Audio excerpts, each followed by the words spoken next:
દરેક વસ્તુ છે એમાં મને ભય પમાડવાની સંભાવના છે.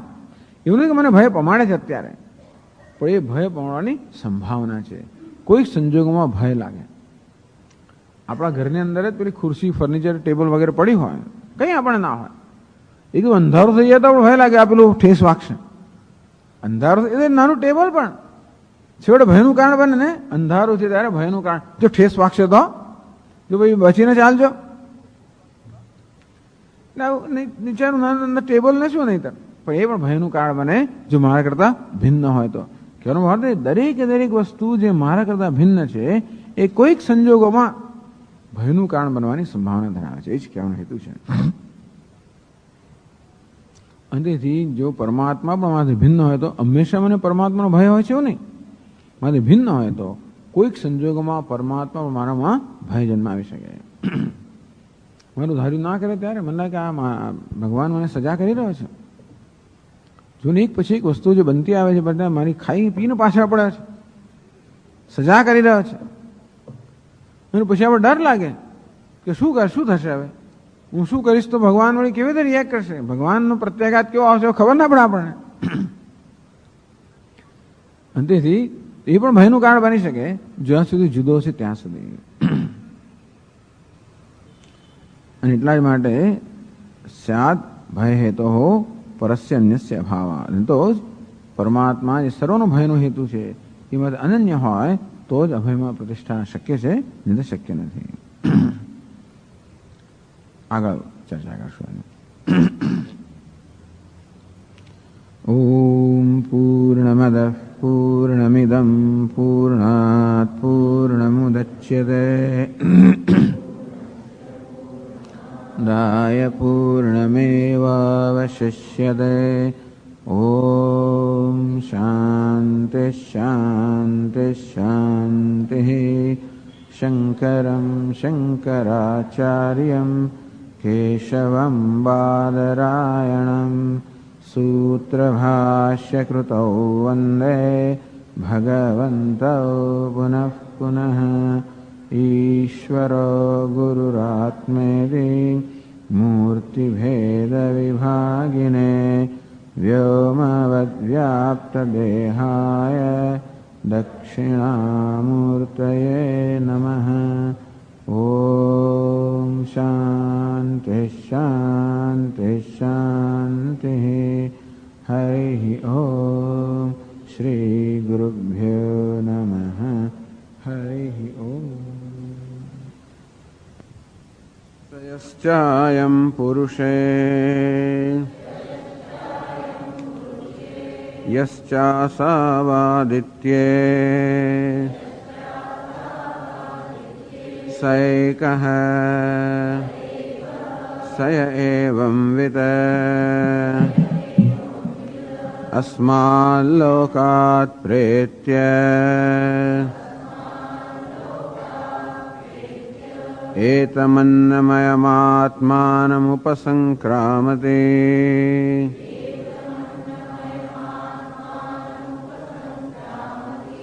એતં પ્રાણમયમાત્માનમુપસંક્રામતે.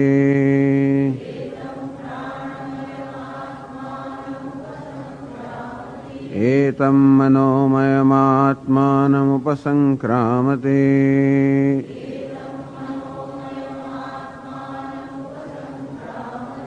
એતં વિજ્ઞાનમયમાત્માનમુપસંક્રામતે.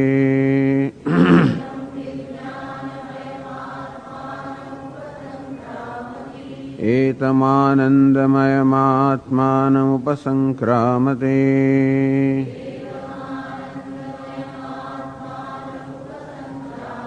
તદપ્યેષ શ્લોકો ભવતિ.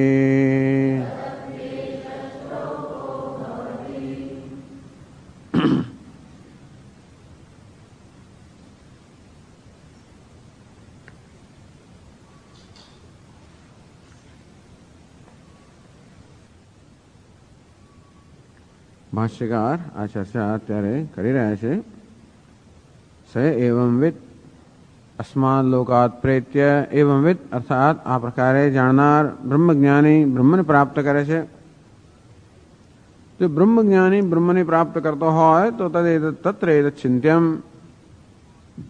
આ વિષયનું ચિંતન કરવું જોઈએ, વિચાર કરવો જોઈએ, અર્થાત સ્પષ્ટતા મેળવવી જોઈએ કે બ્રહ્મનું જ્ઞાની બ્રહ્મ છે કે બ્રહ્મ કરતા ભિન્ન છે. એટલા માટે પ્રશ્ન મહત્વનો બની રહ્યો કે બ્રહ્મ જ્ઞાની જો બ્રહ્મ જ હોય તો બ્રહ્મને પ્રાપ્ત કરે છે, આમ બ્રહ્મને પ્રાપ્ત કરે એ યોગ્ય જણાતું નથી. પોતે પોતાને પ્રાપ્ત કરતો ન બને, હંમેશા પ્રાપ્ત કરનાર અને પ્રાપ્તવ્ય એકબીજા ભિન્ન હોય. અને જો બ્રહ્મજ્ઞાની બ્રહ્મને પ્રાપ્ત કરે છે એવું શાસ્ત્ર જયારે કહે છે ત્યારે એનો અર્થ એ થયો કે બ્રહ્મજ્ઞાની બ્રહ્મ કરતા જુદો હોવો જોઈએ.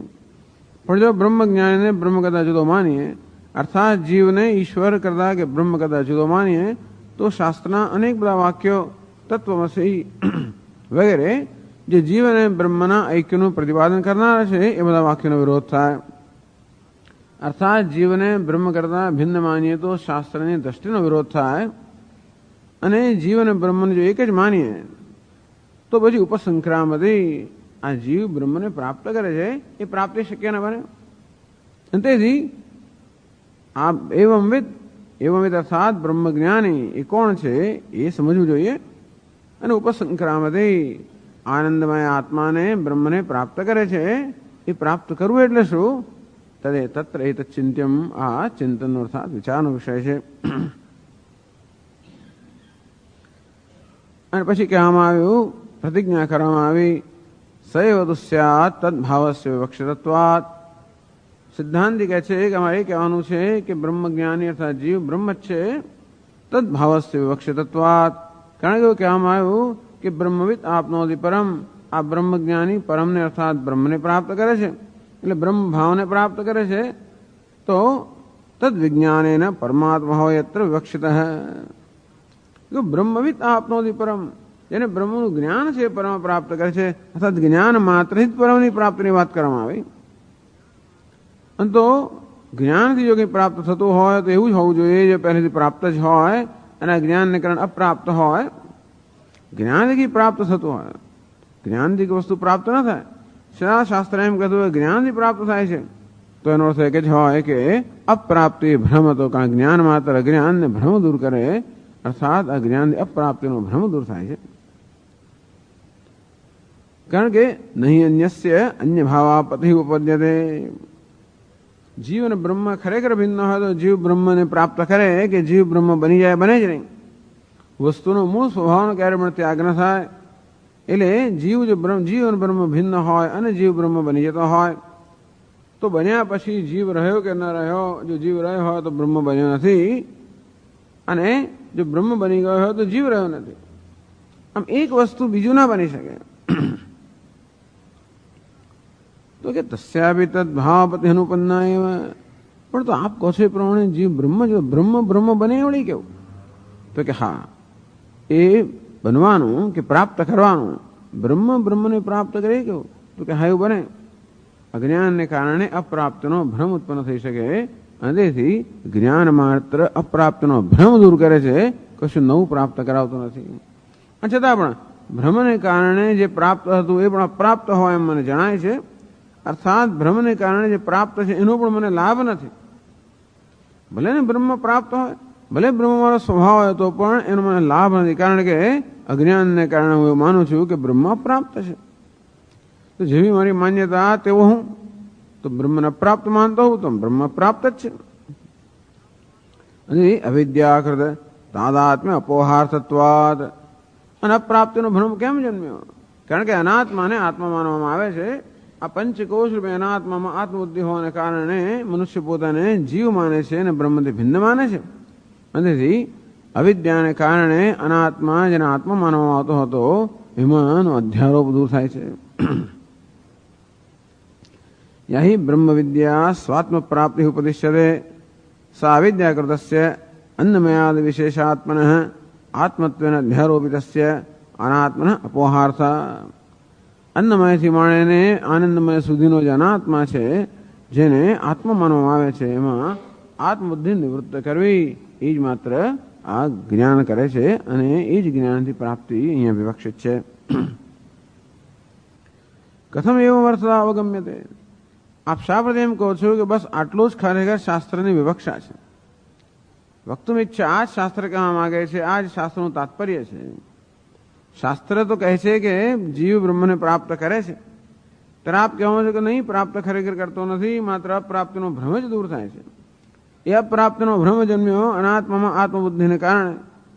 આમ આત્મા અનાત્માના પરસ્પર અધ્યાસને કારણે હું જીવ છું એ પ્રકારનો ભ્રમ જન્મ્યો, તેથી બ્રહ્મે પ્રાપ્ત કરવાનું છે એ પ્રકારનો ભ્રમ જન્મ્યો.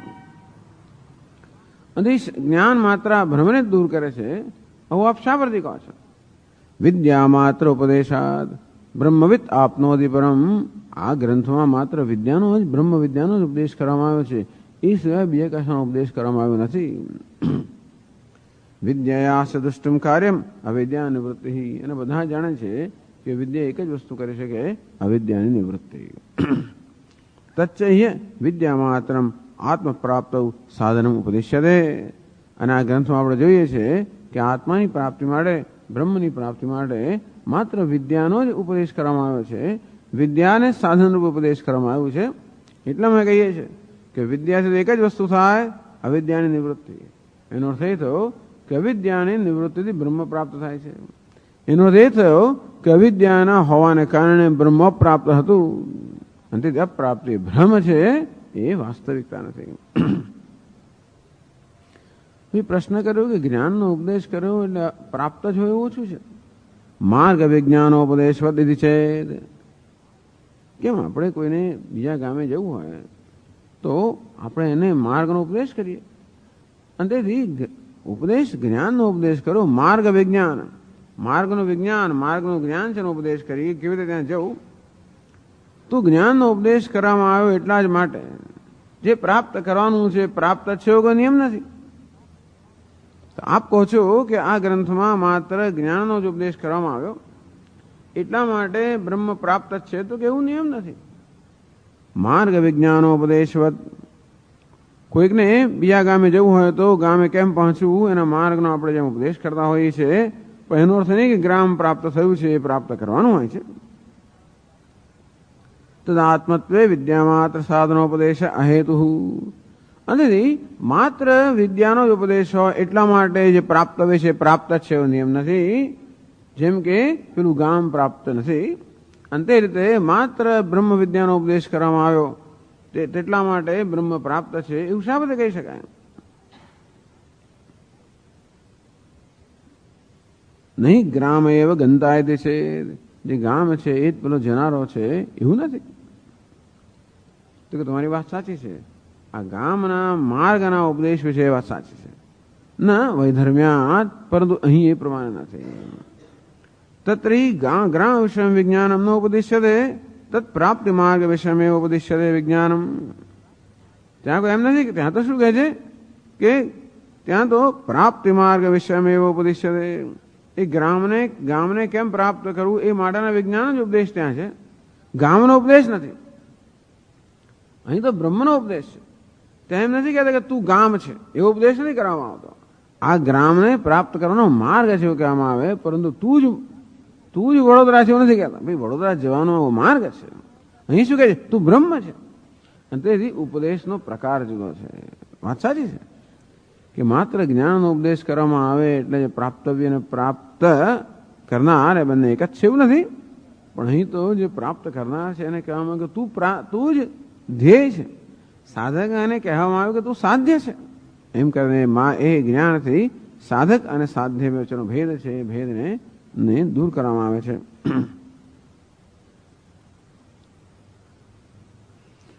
પણ આપ કહો છો કે એકલા જ્ઞાનનો ઉપદેશ આ ગ્રંથમાં કરવામાં જેવું ક્યાં છે? પહેલી વલ્લીની અંદર તો કેટલી બધી ઉપાસના અને કર્મનો ઉપદેશ પણ કરવામાં આવ્યો. તો પછી એમ કેમ કહી શકો કે આ ગ્રંથમાં માત્ર બ્રહ્મ વિદ્યાનો જ ઉપદેશ છે? અમને એમ જણાય છે કે આ બ્રહ્મ વિદ્યાનો ઉપદેશ કર્યો એ આગળની વલ્લીમાં કરેલી ઉપાસના અને કર્મ સાથેનો ઉપદેશ, અર્થાત આ ગ્રંથમાં ખરેખર તો ઉપાસના કર્મ અને બ્રહ્મ વિદ્યાનો સમુચ્ચય હોય એવું અમને જણાય છે.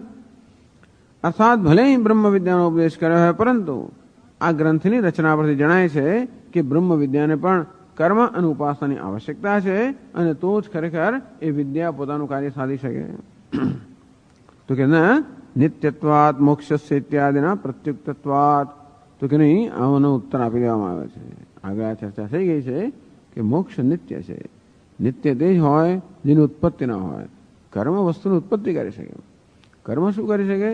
અપ્રાપ્તની પ્રાપ્તિ કરાવી શકે. જે નથી એની ઉત્પત્તિ કરી શકે. જે છે એમાં સંસ્કાર કરી શકે અને શુદ્ધ કરી શકે. જે છે એમાં પરિવર્તન કરી શકે. આવું કર્મ કરે. અને આવું કઈ પણ થાય એમાં નિત્યતા હોય નહીં. જે નથી એની ઉત્પત્તિ કરીએ તો નાશ થવાનો છે. જે અશુદ્ધ એ શુદ્ધ કરીએ વળી અશુદ્ધ થવાનું છે. એક અવસ્થામાંથી બીજી અવસ્થામાં એને પરિવર્તન કરીએ વળી પાછું પેલી અવસ્થામાં આવી જવાનું છે. નથી એને પ્રાપ્ત કરીએ તો વળી પાછું જતું રહેવાનું છે. અને માટે કર્મથી સિદ્ધ કરેલી કોઈ પણ વસ્તુ હંમેશા નિત્ય હોય, મોક્ષ નિત્ય હોય, તેથી કર્મથી સાધ્ય નથી. એ આગળ કહી ગયા છે. અને શ્રુતિ પણ કહે છે તત્સૃષ્ટવા તદેવાનું પ્રાવિશત. શ્રુતિ કહે છે કે આ નામ રૂપાત્મક ઉપાધિ ઉત્પન્ન કરીને બ્રહ્મમાં પ્રવેશ કર્યો.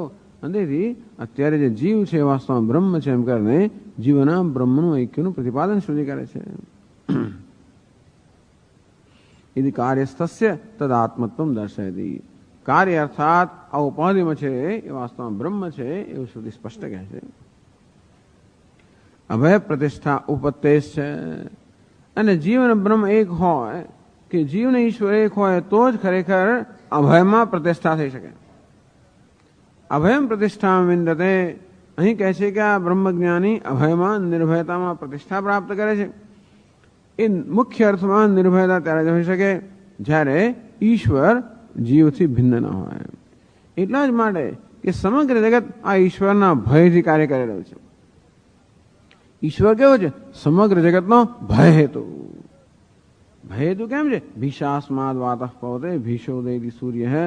આમ જગતના બધા પરિબળો જે સ્વયં અત્યંત સમર્થ છે એ બધા પણ જાણે કોઈ ભયથી નિયંત્રિત થઈને કાર્ય ન કરી રહ્યા હોય. કોનો ભય છે? ઈશ્વરનો. આમ ઈશ્વર કોણ છે? સમગ્ર જગતનો ભય હેતુ. સમગ્ર જગતનો ભય હેતુ જે છે એ આપણાથી જુદો હોય તો આપણો ભય હેતુ થવાનો જ છે.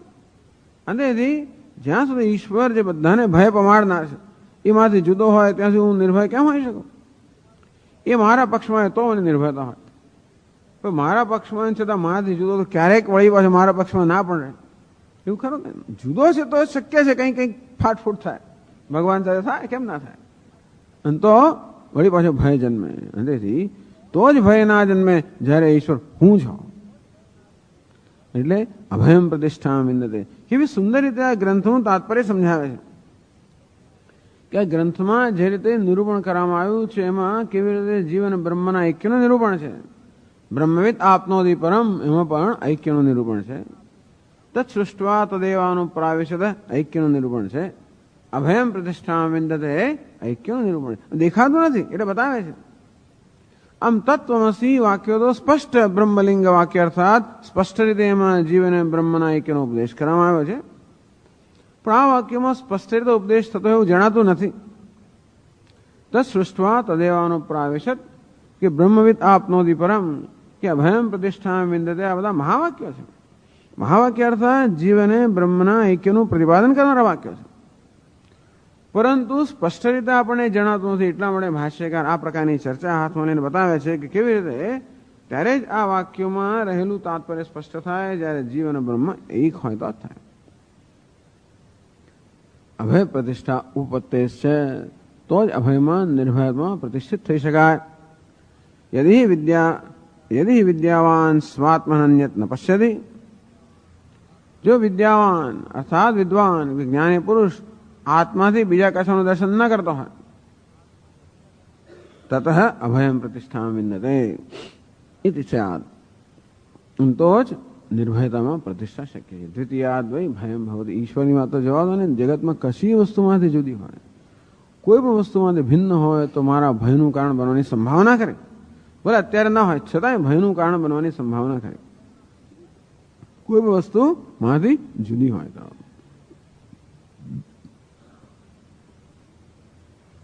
અને તેથી વિદ્વાનની જ્ઞાની પુરુષની દૃષ્ટિમાં જગતની કોઈ પણ વસ્તુ એનાથી ભિન્ન ન હોય તો જ એ નિર્ભયતામાં પ્રતિષ્ઠિત થઈ શકે. કારણ કે એક જ સ્થળેથી મને ભય નથી અને તે છે મારાથી. હું ક્યારેય મારા ભયનું કારણ ન બની શકું. બસ બાકી બધી વસ્તુ મારા સિવાયની કોઈ વસ્તુ ભયનું કારણ બની શકે. એક કાંકરો ભયનું કારણ બને, મારી ખીચડીમાં આવી જશે, એ પણ ભયનું કારણ બની શકે. એક વાળ પણ ભયનું કારણ બને, મારા ગળામાં ભરાઈ જશે. ટૂંકમાં બધી વસ્તુ ભયનું કારણ બની શકે. એ કેટલો ભય પણ લાગે છે. કોઈ કે લો સ્વામીજી પ્રસાદ, શું પ્રસાદ છે? તો કોપરું. તો કે ના, એ ભય નહીં, એ તો મારા ગળામાં ભરાઈ જાય. લો, ટૂંકમાં આવી આટલી વસ્તુ મારા ભયનું કારણ બને. નાનામાં નાની વસ્તુ બન, આ નખ ભયનું કારણ બને, વાગી જશે. બસ એટલે નખ કાપી નાખ, કેમ? વાગી જશે. નખ ભયનું કારણ બને. નખ તો મારી આંગળી પર જ છે, છતાં થોડા વેગળા છે એટલા માટે ભયનું કારણ બને છે. કે છે આંગળી નખ વેગળા, આંગળી નખ વચ્ચે અંતર છે, તેથી આંગળી ભયનું કારણ નથી બનતી, નખ ભયનું કારણ બને. આમ કોઈ વસ્તુ વેગળી હોય તો ભયનું કારણ બનવાની સંભાવના ધરાવે છે. બસ આવો નિયમ છે. તો જ અભયમાં પ્રતિષ્ઠા, આપણા શાસ્ત્રોની કેટલી ઉત્કૃષ્ટ દૃષ્ટિ છે. અભયમ પ્રતિષ્ઠા વિંદતે, અભયમાં પ્રતિષ્ઠા પ્રાપ્ત કરે છે. એમ કહીને કહે છે ક્યાંય અંતર નથી, આ સત્ય છે. બસ આ સત્યને જાણવાનો અને આ સત્યમાં નિષ્ઠ બનવાનો પ્રયત્ન કરવો, આ એક જ મનુષ્યનું ધ્યેય. એટલા માટે બની ગયું કે પ્રત્યેક ક્ષણે મનુષ્ય પોતાના કર્મ દ્વારા નિર્ભયતામાં પ્રતિષ્ઠિત થવા ઈચ્છે. ભય કોઈને પણ સ્વીકાર્ય નથી. આ પ્રત્યેક મનુષ્ય ભલે ભયથી સંચાલિત થઈને જીવન બધું કાર્ય કરતો હોય, આ બધા કાર્યની પાછળ કોઈને કોઈ ભય રહેલો હોય છે. સર્વ વસ્તુ ભયાન્વિતમ ભુવિન્દ્રણામ, આ જગતની અંદર આ મનુષ્ય માટે બધી જ વસ્તુ ભયથી અન્વિત છે, અર્થાત ભયથી વ્યાપ્ત છે, અર્થાત ભય ધરાવનારી છે, ભય ઉત્પન્ન કરનારી છે. અંતેથી મનુષ્ય નિર્ભય થવાનો પ્રયત્ન કરે છે. એ ત્યારે જ થઈ છે કે જ્યારે આજે દ્વૈત કે ભેદભાવ દૂર થાય. અને ભેદભાવ જો સાચો હોય તો કોઈ તો દૂર ના થઈ શકે. અને તેથી ભેદભાવનો ભ્રમ દૂર કરવો.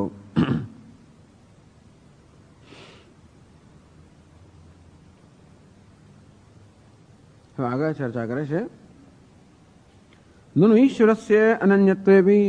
ચાલો ભાઈ, જીવ અને બ્રહ્મ તો એક છે, બરાબર છે. અર્થાત ઈશ્વર માંથી ભિન્ન નથી, બ્રહ્મ પરમાત્મા માંથી ભિન્ન નથી. ઈશ્વરસ્ય અનન્યત્વે બી રાજાદે અન્યસ્ય સત્વાત. ભાઈ ઈશ્વર માંથી જુદો, રાજા તો માંથી જુદો ખરો ને, એ તો મારા ભયનું કારણ બની શકે ને. ચલો ભગવાન મારા ભયનું કારણ ન બને, કારણ કે ભગવાન મારો આત્મા છે. પણ દુનિયાના બધા માણસો રાજા, રાજા એટલે બધા દંડ રાખનાર, એટલે દંડ એટલા બધા રાજા. તો જે કે સત્તાશાળી હોય, સત્તાધારી હોય, સત્તા ધરાવનાર હોય, અર્થાત બીજાને દંડ આપવાની જેની સ્થિતિ હોય, એ લોકો તો મારા ભયનું કારણ બને. ક્યારેક કઈ વાંક ગોનો થઈ જતો તો રાજા દંડ કરે. રાજા દે અન્યસ્ય સત્વાત કથમ અભય સિદ્ધિ. અંતેથી ચાલો આ જગતમાંથી જુદું છે અને જગતના પદાર્થો મનુષ્યમાંથી જુદા, એ તો રહે જ ને. અને તો પછી અભય કથમ અભય સિદ્ધિ, અભયની સિદ્ધિ કેમ થઈ શકે? તો એ પ્રશ્ન ઉપસ્થિત કરીને જ ઉત્તર આપે છે. અન્યસ્ય ચ અવિદ્યાકૃતત્વે વિદ્યયા અવસ્તુત્વ દર્શનોપપત્તિઃ તદ્ધિ દ્વિતીયસ્ય ચંદ્રસ્ય અસત્વં યત અતૈમિરિકેણ ચક્ષુશ્રુતાન ગૃહ્યતે.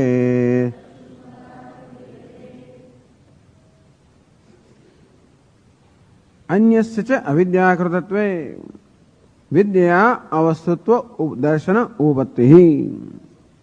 અન્ય, મારા કરતા જે કે વસ્તુ અન્ય છે, અવિદ્યાકૃતત્વે, જગત જે છે, અન્ય એટલે કે જગત, આ જગત જેને હું મારા કરતા અન્ય માનું છું, એ જગત સર્જન જો અવિદ્યાની ઉપજ હોય તો જ વિદ્યાથી એનું મિથ્યાત્વ જાણી શકાય. આમ અન્ય જેને માનવામાં આવે છે સાચું હોય તો જ મારા ભયનું કારણ બની શકે. જે અન્ય જેને માનું છે મિથ્યા હોય તો મારા ભયનું કારણ ન બની શકે. ક્યારેક એવું પણ મારે કે મારો પોતાનો પડછાયો મારા ભયનું કારણ બને, એવું બની શકે. આપણા આમ છળી જાય એકદમ, પેલો બાળક આમ પડછાયો જ હોય. ઘણી વાર પેલો દીવો અહીંયા મૂકેલો હોય અને દિવાલ પર આખી દિવાલ મોટો પડછાયો પડે, ભય લાગે, ભૂત આવ્યું, કંઈક થયું.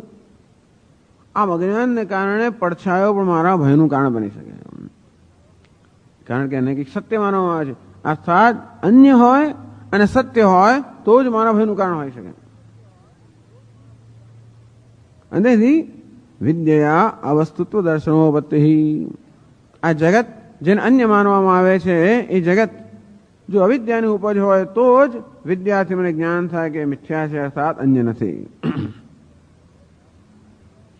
રાજાદિ પ્રપંચસ્ય અપી અન્યત્વેન પ્રતિમાનસ્ય ઉક્ત વક્ષ્યમાણ શ્રુતિ ન્યાય અવિદ્યાકૃતત્વ સિદ્ધે.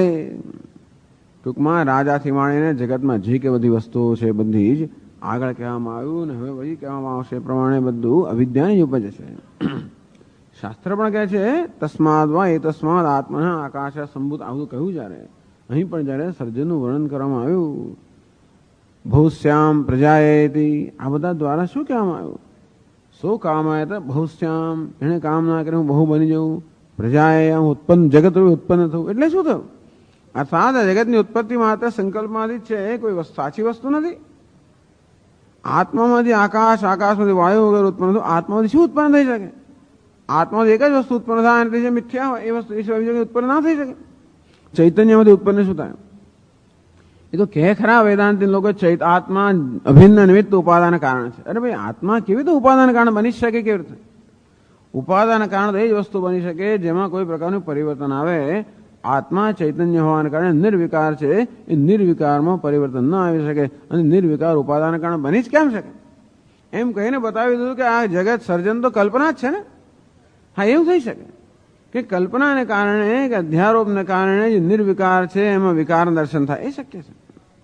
બસ એ જ રીતે આત્મા ઉપાદાન કારણ બની શકે, બીજી કોઈ રીતે નહીં. અને તેથી અભિન્ન નિમિત્ત ઉપાદાન કારણ એમ કહીને જગતનું મિથ્યાત્વ કહી દીધું.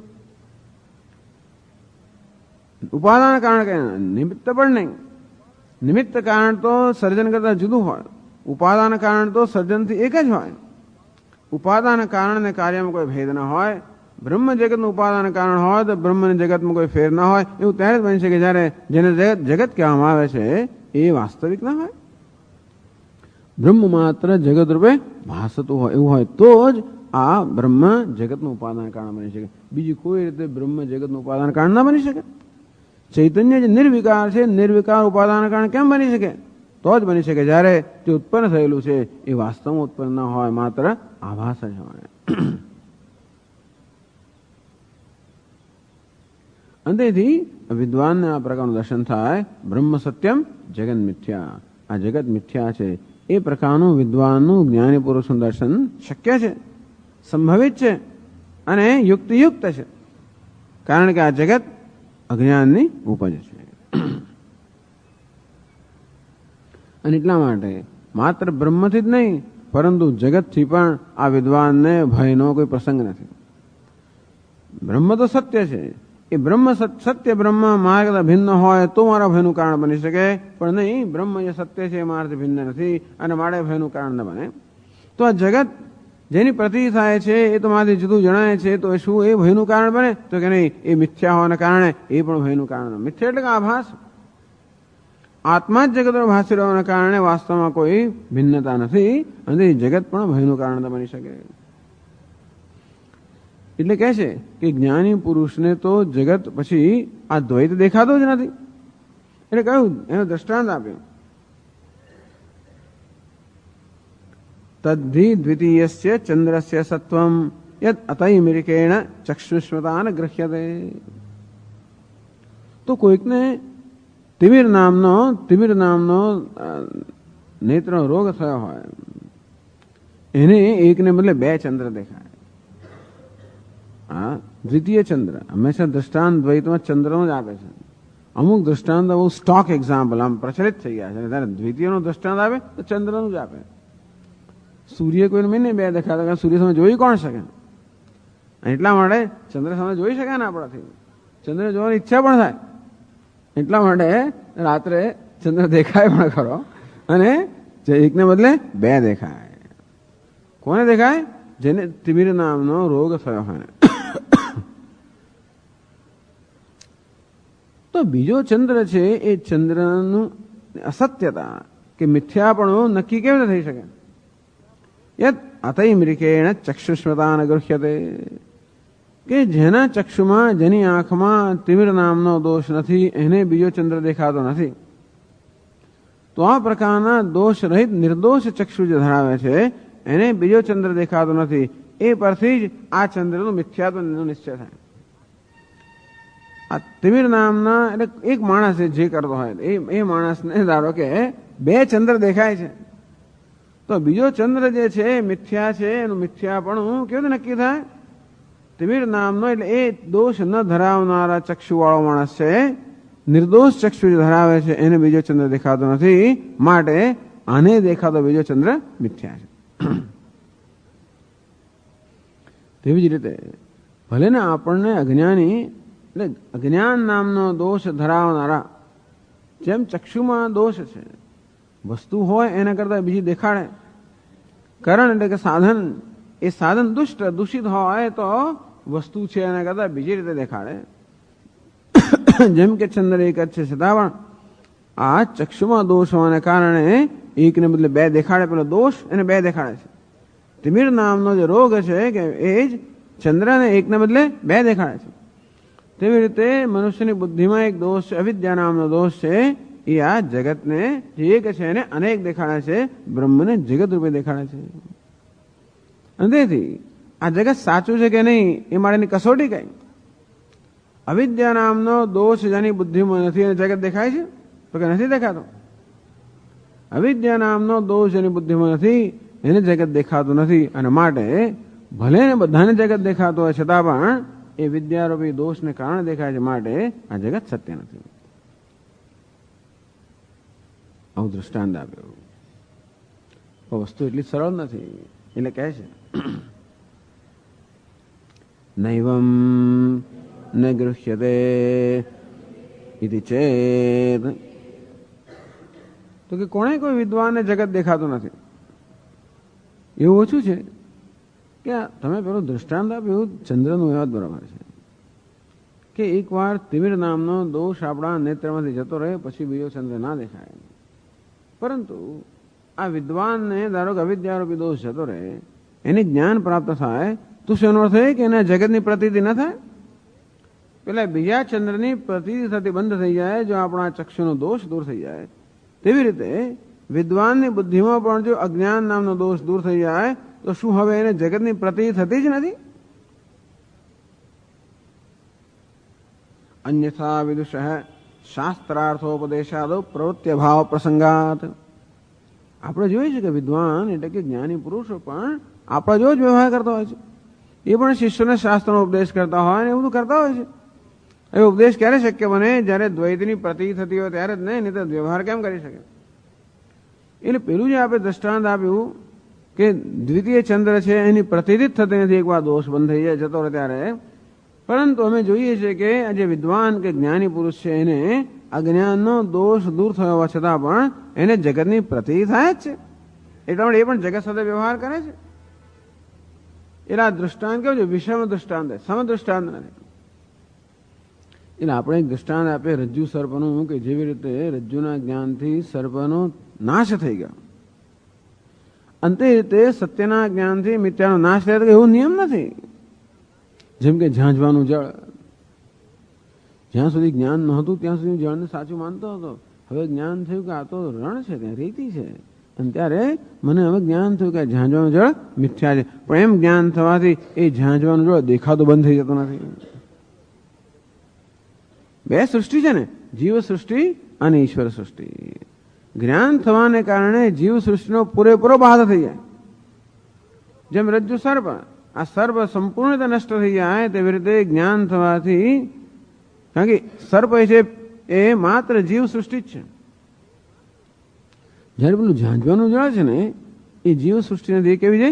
ઈશ્વર સૃષ્ટિ. ઈશ્વર અર્થાત મેં ઉત્પન્ન કરેલી નથી. એક સોપાધિક બ્રહ્મ, એક નિરુપાધિક બ્રહ્મ.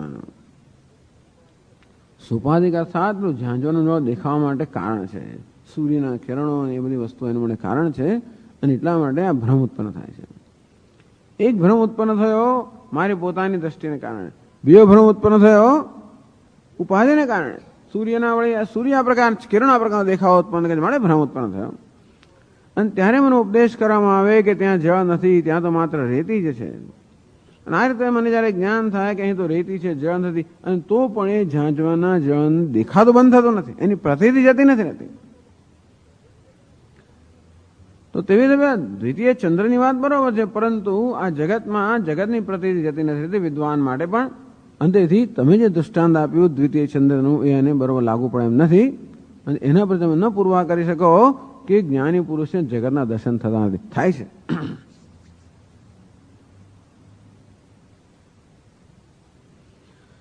વ્યવહાર કાલે વિદુષા તદ્ગ્રહણેપી સમાધિ અવસ્થાયામ અગ્રહણાદ. તો કે નહીં, વિદ્વાનને પણ ગ્રહણ નથી થતું, એ ઉત્તર આપે છે. ન સુપ્ત સમાહિતયોઃ અગ્રહણાત. તો કે નહીં, ગ્રહણ થતું નથી. ગ્રહણ નો એટલે પ્રતિતિ પણ ન થવી. તો કે નહીં, આ જ્ઞાની પુરુષને જગતની પ્રતિતિ થતી નથી. અરે અજ્ઞાનીને પણ નથી થતી. ક્યાં? સુપ્ત સમાહિતયોઃ અગ્રહણાદ. જ્યારે જ્ઞાની અને અજ્ઞાની કોઈ પણ માણસો સુષુપ્તિમાં હોય, ગાઢ નિદ્રામાં હોય, ત્યારે જગતની પ્રતિતિ થતી નથી. અને જ્ઞાની પુરુષ પણ જ્યારે સમાધિમાં હોય ત્યારે એને સમાધિ અર્થાત બ્રહ્મમાં જ માત્ર બ્રહ્માકાર વૃત્તિમાં જ જ્યારે નિષ્ઠ હોય ત્યારે પણ એને કોઈ જગતની પ્રતિતિ થતી નથી. તો જેવી રીતે પેલો તિમિરનો દોષ દૂર થવાથી દ્વિતીય ચંદ્રની પ્રતિતિ થતી નથી, તેવી રીતે જ્ઞાનીને પણ આ અવસ્થાઓમાં પ્રતિતિ થતી નથી. અંતેથી આ જગત સત્ય નથી. જો સત્ય હોત તો ક્યારે બાધ ન થાત. આ એક નિયમ જ છે. એને જ સત્ય કહેવાય ને એ પણ આગળ આવશે જ, પરંતુ અને મિથ્યા કહેવાય જે બાધ યોગ્ય છે. આ જગતનો બાધ થાય છે એટલા માટે એ સત્ય નથી. પેલો કહે છે કે ભાઈ તમને જગત દેખાય નહીં માટે નથી એવું કોણે કહ્યું? તમને દેખાતું નથી એટલે નથી એવું કોણે કહ્યું? એટલે જો હવે કેવી સૂક્ષ્મ રીતે ચર્ચા કરે છે. આ સુષુપ્તિ અને જોડે જોડે જગતની સત્યતાની ચર્ચા થઈ રહી છે કે સુષુપ્તિમાં જગત ચાલે સમાધિને જવા દઈએ. આપણે આપણા રોજનો અનુભવની વાત કરીએ તો સુષુપ્તિ, તો સુષુપ્તિમાં જગતની પ્રતિતિ થતી નથી એટલે જગત નથી એવું કેમ? તો કે હા તો પ્રતિતિ થાત, થતી નથી માટે નથી. તો કે નહીં, હોય છતાં પણ પ્રતિતિ ના થાય એવું બની શકે. એટલે કહે છે આગળ સુષુપ્તે અગ્રહણમ અન્યાસક્તવત ઇતિ ચેદ. તો કે નહીં, સુષુપ્તિમાં એટલા માટે જગતનું ગ્રહણ કે પ્રતિતિ થતી નથી કારણ કે એનું મન બીજી બધી વસ્તુ બીજા કશાકની અંદર પરોવાયેલું છે. ક્યારેક આપણું મન કશાકમાં એવું પરોવાઈ ગયેલું હોય કે વસ્તુ હોય છતાં પણ આપણે ન દેખાય.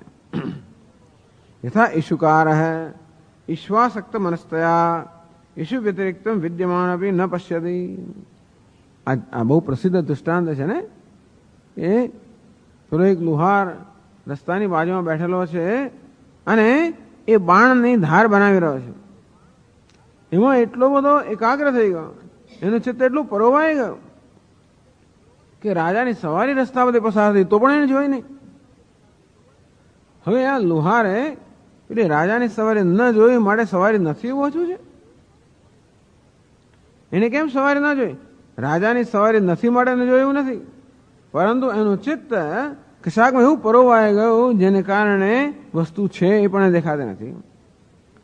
તેવી જ રીતે સુષુપ્તિની અંદર આ મનુષ્યનું ચિત્ત કશાકમાં પરોવાઈ જતું હોવાને કારણે જગત છે છતાં પણ દેખાતું નથી. એટલે ન દેખાવ માટે નથી એવો નિયમ નથી. આ તો આ જ કહ્યું. આપણે તો કહ્યું સિદ્ધાંતિ કહે છે કે જો ભાઈ જગત હોત તો હંમેશા દેખાતું હોત. જે વસ્તુ દરેક અવસ્થામાં હોય એને જ આપણે સત્ય કહીએ. અને તેથી જગત પણ જો સત્ય હોત તો આપણે દરેક અવસ્થામાં એનો અનુભવ થતો હોત. સુષુપ્તિમાં અનુભવ થતો નથી એ બતાવે છે કે જગત નથી ત્યાં, અને માટે ત્યાં નથી એટલે એનો બાધ થઈ ગયો, માટે મિથ્યા છે. એટલે પૂર્વ પક્ષી કહે છે કે સુષુપ્તિમાં દેખાતું નથી એનું કારણ એ નથી કે જગત નથી. સુષુપ્તિમાં આપણું મન એવું કશાકમાં પરોવાઈ ગયેલું હોય છે કે વિદ્યમાન જગત છે પણ દેખાતું નથી. જેમ કે પેલું બાણ તૈયાર કરેલું છે એનું ચિત્ત એવું પરોવાઈ ગયેલું છે કે આસક્ત થઈ ગયો છે, પરોવાઈ ગયો છે, એટલા માટે આ મોટી સવારી પણ દેખાતી નથી. એવમ વિદ્યમાન દ્વૈતમ સુષુપ્તો સમાધિ છે ન પશ્યતી. અંતેથી દ્વૈત છે છતાં પણ આ સુષુપ્તિ અને સમાધિ અવસ્થામાં એનું ચિત્ત કશાકમાં પરોવાઈ ગયેલું હોવાને કારણે દેખાતું નથી. તો કે ના, આપની વાત બરોબર નથી. ઉત્તર આપે છે, ન સર્વ અગ્રહણાદ. તો કે નહીં, તમે ઈશુકાર, ઈશુકાર એટલે કે ઈશુ એટલે કે બાણ, ઈશુકાર એટલે બાણ બનાવનાર ઈશુકાર કહેવાય. ઈશુકારનું દ્રષ્ટાંત આપ્યું એ સુષુપ્તિ સાથે, એ પણ વિષમ દ્રષ્ટાંત છે. તો ઈશુકારનું દ્રષ્ટાંત આપ્યું શું છે? ન સર્વસ્ય અગ્રહણા સર્વ અગ્રહણા. આ જે ઈશુકાર છે અને સુષુપ્ત છે બે વચ્ચે એક મહાન તફાવત એ છે કે સુષુપ્તમાં કશી વસ્તુનું ગ્રહણ થતું નથી, કશાની પ્રતિ થતી નથી. જ્યારે ચિત્ત પરવાયેલું ક્યારે કહેવાય? વાત સાચી છે, ચિત્ત કશાકમાં પરવાયેલું હોય તો આપણે કંઈ ન દેખાય, બરોબર છે, પણ ત્યારે કશુંક તો દેખાતું હોય છે. ઈશુકાર છે, બાણ બનાવનાર છે, લુહાર છે, એને પણ એનું ચિત્ત પણ એને ઈશુ નહીં એટલે બાણની પ્રતિ થાય જ છે, કશાની પ્રતિ થતી નથી એવું નથી. ત્યારે સુષુપ્તમાં કશાની પ્રતિ થતી નથી, સુષુપ્તમાં કશાની પ્રતિ થતી નથી. એવું હોત કે કશાકની પ્રતિ થતી હોત તો એમ કહી શકાત કે નહીં સર્વ અગ્રહણાદ. ઈશુકારસ્ય સર્વ અગ્રહણમ નાસ્તિ, ઈશુ ગ્રહણસ્ય સત્વાત. ઈશુકારને કશું જ દેખાતું નથી એવું નથી, એને ઈશુ અર્થાત બાણ તો દેખાતું હોય છે. સુષુપ્ત્યાદવ તો ન કસ્યા વિશેષસ્ય ગ્રહણમસ્તિ. બસ સુષુપ્તિ સમાધિ વગેરે મતલબ કોઈ પ્રકારની વિશેષતાની પ્રતીતિ નથી. એમાં મિથ્યા શું છે પણ જાણવાની વસ્તુ છે. એવું નથી કે સુષુપ્તમાં કશાની પ્રતીતિ નથી, એવું વેદાંત નહીં કહે. સમાધિ કે સુષુપ્તમાં કશાની પ્રતીતિ નથી એવું નહીં કહે. આત્માની પ્રતીતિ છે તો આપ તો કહો છો ને કશાની પ્રતીતિ થતી નથી, કોઈ વિશેષતાની પ્રતીતિ થતી નથી. સુષુપ્તિ કે સમાધિમાં ન કસ્યાપી વિશેષસ્ય ગ્રહણમસ્તિ, કોઈ પ્રકારની વિશેષતા નથી. બસ એને જ અમે સર્જન કહીએ છીએ. સર્જનની અંદર પણ જ્યાં નામ રૂપ છે એ જ મિથ્યા અમે કહીએ છીએ. આ જગતની અંદર પણ અસ્થિ ભાતિ પ્રિય જે નિર્વિશેષતા છે એ મિથ્યા નથી, પરંતુ આ નામ રૂપની વિશેષતા છે એ જ મિથ્યા છે. એવું શંકરાચાર્ય આગળ બતાવશે કે કયો અંશ મિથ્યા છે. કોઈ વસ્તુ પૂરેપૂરી મિથ્યા ના હોઈ શકે, કોઈ વસ્તુ પૂરેપૂરી મિથ્યા હોઈ શકે નહીં. મિથ્યા તો હંમેશા સત્યરૂપી આધારની અપેક્ષા રાખે જ. મિથ્યા હંમેશા સત્ય પર આધારિત હોય અને જ્યાં પણ મિથ્યા હોય ત્યાં સત્ય હોવું જ જોઈએ. જ્યાં સત્ય હોય ત્યાં મિથ્યા હોવું જોઈએ નિયમ નથી, પણ જ્યાં મિથ્યા હોય ત્યાં સત્ય હોવું જોઈએ. આ બહુ મહત્વની વસ્તુ છે. મત્સાની સર્વભૂતાની ના ચાહમ તે અવસ્થિત થયા. આ મિથ્યા મારામાં છે, હું એનામાં નથી. અર્થાત એ હોય તો હું હોવો જોઈએ, હું હોવું એ હોવો જોઈએ નિયમ નથી. ન ચ મત્સાની ભૂતાની, અને માટે હું છું પણ આમ ભૂતાની અર્થાત મિથ્યા નથી. પરંતુ મિથ્યા હોય ત્યાં સત્ય હોવું જ જોઈએ. એટલે સુષુપ્તિમાં કશાયનું ગ્રહણ થતું નથી, કશાની પ્રતિ થતી નથી એવું કહેવામાં આવ્યું. પણ એ કશું એટલે શું? કોઈ પ્રકારની વિશેષતાની ત્યાં પ્રતીતિ નથી. નિર્વિશેષની પ્રતીતિ છે પણ કોઈ વિશેષની પ્રતીતિ નથી. અને જેની પ્રતીતિ ન થાય એ મિથ્યા છે. સચેત ન બાધ્યેત, અસચેત ન પ્રતીયત. જે સત હોય તો એનો ક્યારે બાધ ન થાય, અસત હોય તો ક્યારે પ્રતીતિ ન થાય. તો જેનો કોઈ અવસ્થામાં બાધ ન થાય એ સત્ય છે. અને જે ક્યારેક ક્યારેક પ્રતીતિ થાય અને ક્યારેક ક્યારેક ન થાય એ કેવું છે? મિથ્યા છે.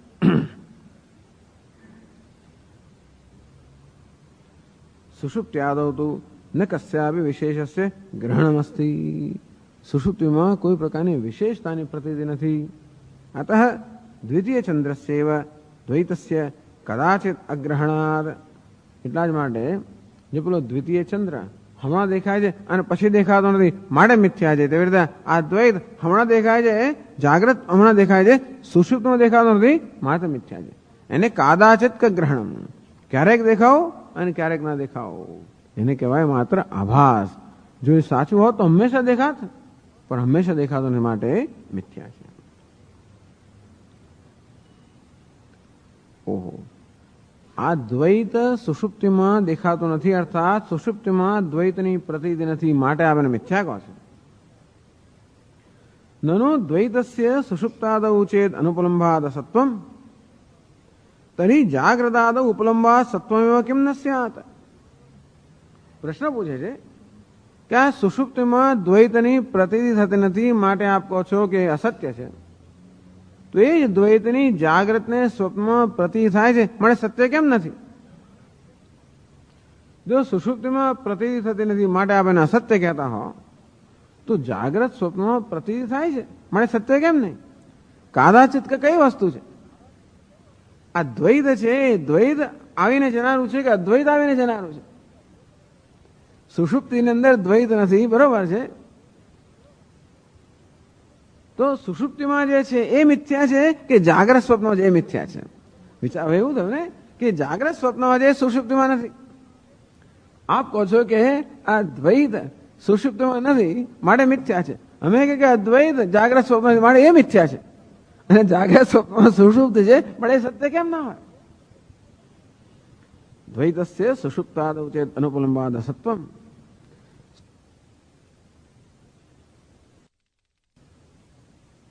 એટલે પ્રશ્ન કરે છે. જાગ્રત સ્વપ્નયોઃ અન્યસ્ય ગ્રહણાત સત્વમેવ ઇતિ ચેદ. જાગ્રત સ્વપ્નયોઃ અન્યસ્ય ગ્રહણાત. આ જાગ્રત સ્વપ્નમાં અન્ય એટલે કે દ્વૈત, વિશેષ દ્વૈત, અન્ય જેનું ગ્રહણ થાય છે, અનુભવ થાય છે, પ્રતીતિ થાય છે, માટે સત્વમેવ, અંતેથી સત્ય છે. સત્યના હોત તો અનુભવ કેમ થાત? ઇતિ ચેદ. આવું જો પ્રશ્ન હોય તો કહે છે નહીં, ઉપલભ્યમાનત્વ માત્ર ન સત્વ પ્રયોજકમ. કશીક વસ્તુ દેખાય છે માટે સત્ય છે એવો કોઈ નિયમ નથી. વસ્તુ દેખાવું, વસ્તુ દેખાય છે માટે સત્ય છે એવો કોઈ નિયમ નથી. નથી દેખાય પણ અસત્ય છે એવો નિયમ કરો, પણ દેખાય છે પણ સત્ય છે એવો નિયમ નથી. જો આ વસ્તુ સમજવાની છે.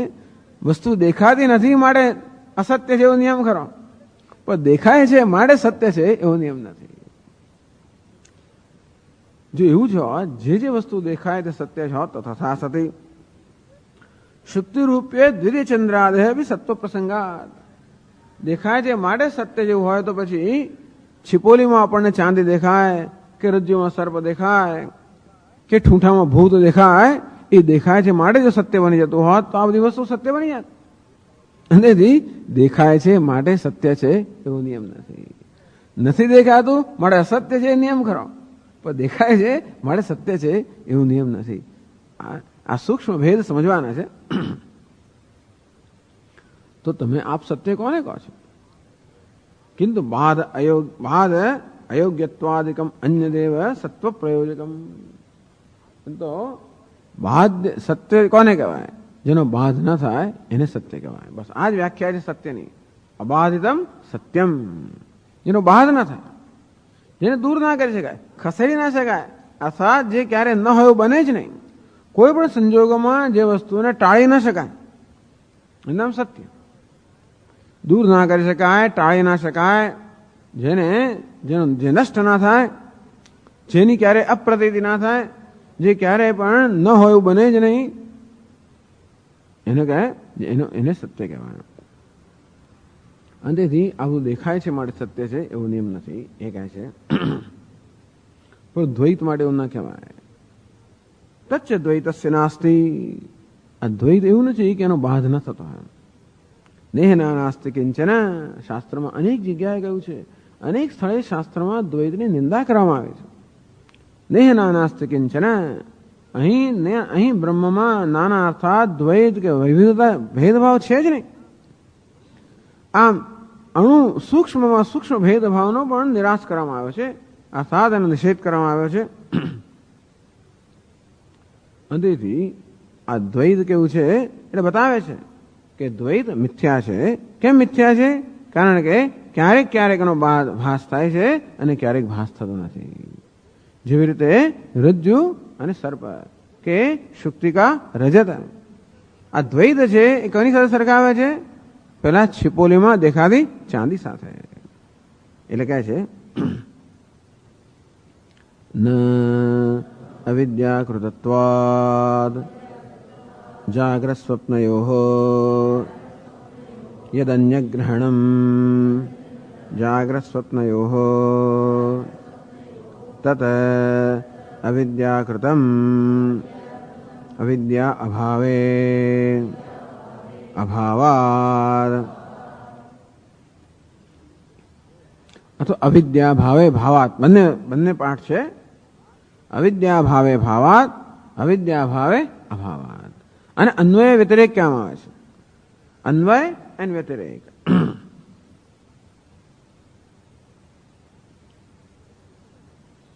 તો કહે છે કે ના અવિદ્યાકૃતત્વા જાગ્રત સ્વપ્નયોઃ.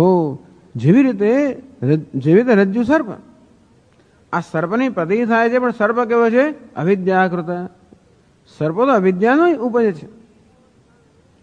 એવું હોવાને કારણે જ્યારે અવિદ્યા નથી ત્યારે પછી સર્પની પ્રતીતિ નથી. એટલે વિદ્યાથી જ્યારે અવિદ્યા દૂર થાય ત્યારે સર્પની પ્રતીતિ પણ દૂર થઈ જાય છે. એટલે સર્પની પ્રતીતિ કેવી છે? કાદાચિત. એટલે ક્યારેક છે અને ક્યારેક નથી. પણ ક્યારે છે? અવિદ્યા હોય ત્યારે સર્પની પ્રતીતિ છે, અને અવિદ્યા ન હોય ત્યારે સર્પની પ્રતીતિ નથી. માટે સર્પ કેવો છે? અવિદ્યાથી ઉત્પન્ન થયેલો. એવું ખરું ને? તો સૂર્ય હોય ત્યારે દિવસ છે અને સૂર્ય ન હોય ત્યારે દિવસ નથી. એનો અર્થ એ થયો કે સૂર્ય શેમાંથી ઉત્પન્ન થયો? અરે દિવસ શેમાંથી ઉત્પન્ન થયો? સૂર્યમાંથી. જેમ ઘડો માટી છે ત્યારે ઘડો છે, અને માટી નથી માટે ઘડો નથી. માટે ઘડો શેમાંથી ઉત્પન્ન થયો? માટીમાંથી. આને કહેવાય અન્વય વ્યતિરેક. સુવર્ણ છે તો અલંકાર છે, સુવર્ણ નથી તો અલંકાર નથી. મારો અલંકાર સુવર્ણમાંથી ઉત્પન્ન થયો.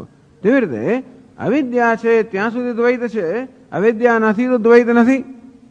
અને માટે દ્વૈત એ શેની ઉપજ થઈ? અવિદ્યાની. અવિદ્યાકૃતત્વાદ જાગ્રત સ્વપ્નયોઃ. આ જાગ્રત અને સ્વપ્નમાં જે આ બધા દ્વૈતનો ભાસ થાય છે એ બધું જ દ્વૈત અવિદ્યામાંથી જન્મેલું છે, અવિદ્યાની ઉપજ છે. કેવી રીતે? યદ અન્ય ગ્રહણમ જાગ્રત સ્વપ્નયોઃ. પોતે સમજાવે છે જાગ્રત સ્વપ્નયોઃ યદ અન્ય ગ્રહણમ યદ અન્યત્વેન ગૃહ્યમાણમ જગત. જાગ્રત સ્વપ્નમાં પોતાનાથી ભિન્ન જણાતું આ જે જગત છે તદ અવિદ્યાકૃતમ, એ માત્ર અવિદ્યાની જ ઉપજ છે.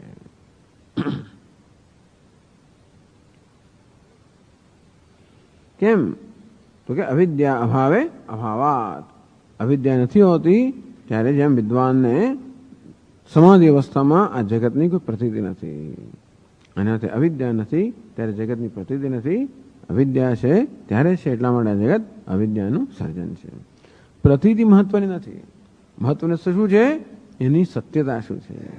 જેવી રીતે ઝાંઝવાના જળની ભલે પ્રતીતિ થતી હોય, આપણે જ્ઞાન થયા પછી પણ ઝાંઝવાના જળની પ્રતીતિ થાય, અને હું જાણું છું કે આ ઝાંઝવાનું જળ તો દેખાવત છે, ખરેખર ત્યાં છે નહીં, તો પ્રતીતિથી સત્યતા સ્થાપિત થતી નથી. પણ હું જ્યારે રેતી પાસે જઉં ત્યારે જળ દેખાતું નથી, જળ નથી હોતું, એટલે જળનો બાદ થઈ ગયો. જેનો બાદ થઈ જાય એ વસ્તુ કેવી છે? મિથ્યા છે. અને જેનો બાદ ન થાય એ વસ્તુ સત્ય છે. એટલે જાગ્રત સ્વપ્નમાં જે દ્વૈતનો અનુભવ થાય, દ્વૈત કેવું છે? મિથ્યા છે.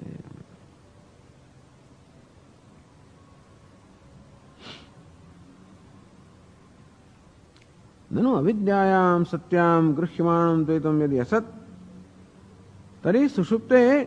ચાલો ભાઈ, અવિદ્યા છે ત્યારે તમને જે જગત દેખાય છે જાગ્રત સ્વપ્નમાં એ અસત છે, ચાલો મિથ્યા છે. જાગ્રત સ્વપ્નમાં અવિદ્યા હોવાને કારણે આ દ્વૈતની પ્રતીતિ થાય છે કે દ્વૈત છે, માટે દ્વૈત મિથ્યા છે. તો તમારી સુષુપ્તમાં અવિદ્યા તો હોય જ છે ને? નથી હોતી? સુષુપ્તમાં અવિદ્યા નથી હોતી? તો હા, તો સુષુપ્તમાં અવિદ્યા પણ હોય છે અને આ દ્વૈત પણ હોય છે, તો એ મિથ્યા ખરો કે નહીં? તો જાગ્રત સ્વપ્નમાં અવિદ્યા છે અને દ્વૈત છે, માટે આપ દ્વૈતને મિથ્યા કહો છો. તદાપ એ તો સુષુપ્તે સ્વયમેવ પ્રકાશમાનમ અદ્વૈતમ અભી પરમાર્થમ ન સ્યાત. તો સુષુપ્તમાં જે અદ્વૈત છે એ પણ પારમાર્થિક છે એવું કેમ કહેવાય? તદાપી અવિદ્યાયા સત્વાત. સુષુપ્તિમાં પણ અવિદ્યા છે. એક સુષુપ્તિના દ્રષ્ટાંતથી અદ્વૈતને સિદ્ધિ કરે છે અહીંયા આગળ. એટલા માટે સુષુપ્તિનું દ્રષ્ટાંત છે કે બધાને માટે સર્વસંમત દ્રષ્ટાંત છે. એટલા માટે એટલે જાગ્રત, સ્વપ્ન અને સુષુપ્તિ આ ત્રણેય અવસ્થાઓનું બહુ સુંદર નિરૂપણ કરીને બતાવે છે કે અવિદ્યાનું સ્વરૂપ શું છે, અવિદ્યામાંથી શું ઉત્પન્ન થાય છે, અને સત્યનું સ્વરૂપ શું છે, વિદ્યાનું સ્વરૂપ શું છે.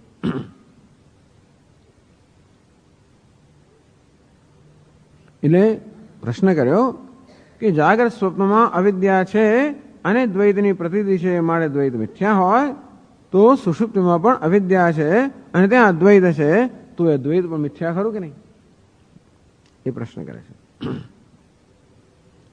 સુષુપ્તે અગ્રહણમ અપી અવિદ્યાકૃતમ ઇતિ ચેદ.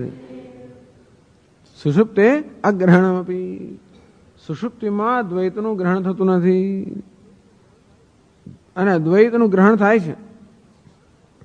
ત્યાં સુષુપ્તિમાં પણ સ્વયમેવ પ્રકાશમાનમ, સુષુપ્તિમાં સ્વયં પ્રકાશ આત્મા તો છે જ, અને ત્યાં અદ્વૈત છે, કારણ કે ત્યાં અહંકાર, મમકાર આ કોઈ પ્રકારનો અધ્યારોપ નથી, અને ત્યાં આગળ કોઈ વિશેષનો અનુભવ નથી. ત્યાં અદ્વૈત સ્વયં પ્રકાશ છે.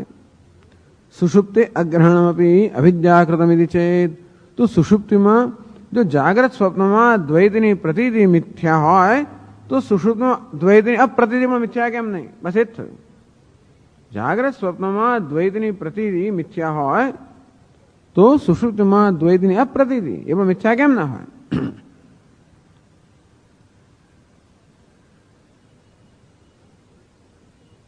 એટલે અગ્રહણ શબ્દનો અર્થ આત્મા એવો પણ કરી શકાય. સુષુપ્તે અગ્રહણમ અપી એવું પણ થાય. અગ્રહણનો તો સરળ તો એ જ થાય કે ત્યાં દ્વૈતની પ્રતીતિ નથી, તો દ્વૈતની પ્રતીતિ નથી તો એ પણ અવિદ્યાથી જન્મેલી કેમ ના હોય? અવિદ્યા જે દ્વૈતને દેખાડે તો અવિદ્યા દ્વૈતને ના દેખાડે એવું પણ બની શકે ને. જે અવિદ્યાએ દ્વૈતને દેખાડ્યું એ વિદ્યા દ્વૈતને નથી દેખાડતી, તો દ્વૈતનું ન દેખાવું એ પણ મિથ્યા કેમ ના હોય? એ પણ અવિદ્યાથી જન્મેલું કેમ ના હોય? એથી ચેત. તો એનો ઉત્તર આપે છે ન સ્વાભાવિકત્વાદ. એટલે દ્વૈત એટલે કે વિશેષ સમજવાનો. આમ સોનું એક જ હોય, સુવર્ણમાં વિશેષતાઓ ઉમેરાય ત્યારે એમાંથી અલંકાર બને, કે જળમાં વિશેષતા ઉમેરાય મળે એમાંથી અનેક બધા તરંગો બને, માટીમાં વિશેષતા ઉમેરાય અનેક બધા ઘડા બને, અસ્થિભાદી પ્રેમમાં વિશેષતા ઉમેરાય એટલે બધા નામરૂપ બને, જગત બને. તો આમાં કયો અંશ મિથ્યા છે? જે વિશેષતા છે એ મિથ્યા છે. આપણે શું કહ્યું કે જાગ્રત સ્વપ્નમાં વિશેષતાની પ્રતીતિ છે, સુષુપ્તિમાં વિશેષતાની પ્રતીતિ નથી, અને માટે વિશેષતા મિથ્યા છે. વિશેષતા મિથ્યા છે કે પછી તો વિશેષતાનો અભાવ છે પણ મિથ્યા કેમ ના હોય? ન સ્વાભાવિકત્વાત. કારણ કે વિશેષતા ન હોવી એ સ્વાભાવિક છે. એ સ્વભાવ મિથ્યા ના હોય. સ્વાભાવિક વસ્તુ મિથ્યા ના હોય, કૃત્રિમ વસ્તુ મિથ્યા હોય. તો કોઈ વસ્તુ વિશેષતા ધરાવે છે, એ વિશેષતા ધરાવવા પણ એનું સ્વરૂપ છે, સત્ય છે, કે વિશેષતા ન ધરાવવી એ વસ્તુનું સ્વરૂપ છે? ના, સ્વાભાવિક વસ્તુ કઈ છે? તો કે નિર્વિશેષતા એ સ્વાભાવિક છે, સવિશેષતા સ્વાભાવિક નથી. કોઈ પણ વસ્તુ માટે, બ્રહ્મ માટે જ નહીં. એટલે દૃષ્ટાંત આપે છે, કે છે દ્રવ્યસ્ય હિ તત્વમ અવિક્રિયા પર અનપેક્ષત્વાદ વિક્રિયા ન તત્વમ પર અપેક્ષત્વાદ. દ્રવ્યસ્ય હિ તત્વમ અવિક્રિયા. કોઈ પણ દ્રવ્ય હોય, લોકે પ્રસિદ્ધસ્ય મૃદાદિ દ્રવ્યસ્ય, જેમ કે માટી નામનું એક દ્રવ્ય છે. દ્રવ્ય એટલે કોઈ દ્રવ્ય પદાર્થ, કોઈ પણ દ્રવ્ય, જે કે માટી એક દ્રવ્ય છે. તો માટીની સ્વાભાવિક અવસ્થા કઈ? માટીમાં આ ઘડારૂપી આપણે વિશેષ લાવીએ તો આ વિશિષ્ટ રૂપમાં જે માટી છે, ઘડા રૂપમાં, એ માટીની સ્વાભાવિક અવસ્થા છે કે ઘડો બન્યા પહેલા એ જે પિંડ રૂપમાં હતું કોઈ રૂપમાં ન હતું, એ એની સ્વાભાવિક અવસ્થા છે. લોકે પ્રસિદ્ધસ્ય મૃદાદિ દ્રવ્યસ્ય અવિક્રિયા યત કુલાલાદિ કારકૈ અવિકૃતમ મૃત સ્વરૂપમ. તો કે આ કુંભાર વગેરે માટીને લઈને કુંભારે બધું ઘડીને ઘડો બનાવ્યો, તો આમ કરીને માટીમાં વિશેષતા પ્રદાન કરી અને તેથી ઘડો બન્યો. તો ઘડો એ ખરેખર માટીની સ્વાભાવિક અવસ્થા છે કે આ કુંભારે બધું કાર્ય કર્યું, એને ટીપવાનું વગેરે, કે એને ઘડવાનું, ટીપવાનું પણ ઘડવાનું, અને એટલે જ ઘડો કહેવાય, ઘડાયેલો છે નામ ઘડો. તો કુંભારે આ ઘડવાનું કાર્ય કર્યું, એ પહેલા જે અવસ્થા એ સત્ય છે. આપણે કહીએ છીએ કે આ ઘડવા વગરનું ઘડવાનું કાર્ય થવા માટે તો માટી સ્વયં ના કરી શકે, અનેક બધા સાધનો પર આધાર રાખવો પડે. કુંભાર પર આધાર રાખવો પડે, ચાકડા પર આધાર રાખવો પડે, પાણી પાછું જોઈએ, અનેક બધી વસ્તુઓ જોઈએ. એ બધાને કારક કહેવાય. કંઈક કરે ને બધી વસ્તુઓ, એને કારક કહેવાય. કુંભારને કારક કહેવાય, એટલે માટીમાં કંઈક કરે અને ઘડો બનાવે. ચાકડાને કારક કહેવાય, કશું વસ્તુ કરે, માટીનો આકાર બદલી નાખે. પેલું પાણી છે, બીજી જે નાની મોટી વસ્તુ કુંભાર વાપરતો હોય, દોરી પણ વાપરે કાપી નાખવા માટે. પેલું ઘડો થાય ને છોડ આમ કરે એટલે પછી કપાઈ જાય. દોરી પણ હોય, પાણી પણ જોઈએ, ચાકડો પણ જોઈએ, હાથ પણ જોઈએ. આ બધાને શું કહેવાય? કારક કહેવાય. તો માટી પર આ બધા કારકોનો પ્રયોગ થયા પછી ઘડો બન્યો. એ ઘડો નામની એક વિશેષતા માટીએ પ્રાપ્ત કરી. તો હવે માટીનું જે વિશિષ્ટ સ્વરૂપ છે, જેને આપણે ઘડો કહીએ છીએ, એ માટીની સ્વાભાવિક અવસ્થા છે કે આ બધું માટી પર થયું, વીત્યું. એની પહેલા માટીની જે અવસ્થા હતી, વીત્યું કે થયું, એની પહેલા માટીની જે અવસ્થા એ સ્વાભાવિક. કઈ અવસ્થા સ્વાભાવિક છે? દ્રવ્ય સહિત તત્વમ અવિક્રિયા. કોઈ પણ દ્રવ્ય જેમ કે માટી, એનું તત્વ અર્થાત એનું સત્ય કયું? અવિક્રિયા. કોઈ પ્રકારની વિક્રિયા થયા વગરનું જે સ્વરૂપ છે, જે રૂપ છે, એનું સ્વરૂપ છે.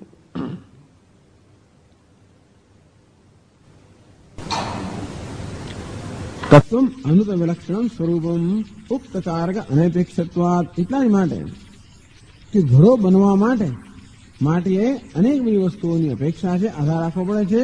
જ્યારે માટી હોવા માટે માટીએ કશા પર આધાર રાખવો પડતો નથી. આ તો ચાલો માટીને જવા દઈએ. આપણે આપણા પ્રસિદ્ધ દ્રષ્ટાંત વાળામાં એ જળની બે અવસ્થા હોય. જળ એક તો શીતળ અવસ્થા છે. શીતળ એટલે ટૂંકમાં આપણા શું કહેવાય, વાતાવરણનું એનું ઉષ્ણતામાન છે. અને બીજું ધારો ગરમ હોય તો કઈ એની સ્વાભાવિક અવસ્થા છે. જળમાં એક વિશેષતા ઉમેરવામાં આવે ગરમી નામની. તો જળમાં ગરમી નામની વિશેષતા ક્યારે ઉમેરી શકાય? જ્યારે કોઈ કારક અગ્નિ વગેરે જ્યારે હોય ત્યારે જળમાં વિશેષતા ઉમેરી શકાય. અને તેથી આ જળનું તત્વ કયું?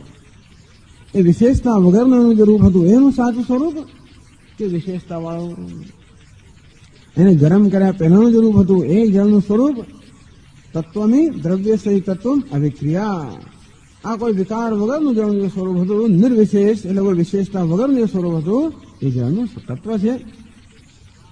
કેમ? પર અનપેક્ષત્વાત. કારણ કે પાણી એ ઠંડા રહેવા માટે કોઈના પર આધાર રાખવો પડતો નથી. પાણીએ ઠંડા રહેવા માટે કોઈ પર આધાર રાખવો પડતો નથી. પાણીએ ગરમ રહેવા માટે આધાર રાખવો પડે. કોના પર? અગ્નિ પર. પાણીએ ગરમ રહેવા માટે અગ્નિ પર, કારક પર આધાર રાખવો પડે. અને પાણીએ ગરમી રૂપી વિશેષતા જાળવી રાખવા માટે પાણી સ્વયં પેલી ગરમી રૂપી વિશેષતા ન જાળવી શકે. કશાકની મદદ લે કે કશાક પર આધારિત હોય તો જ એ વિશેષતા જાળવી શકે.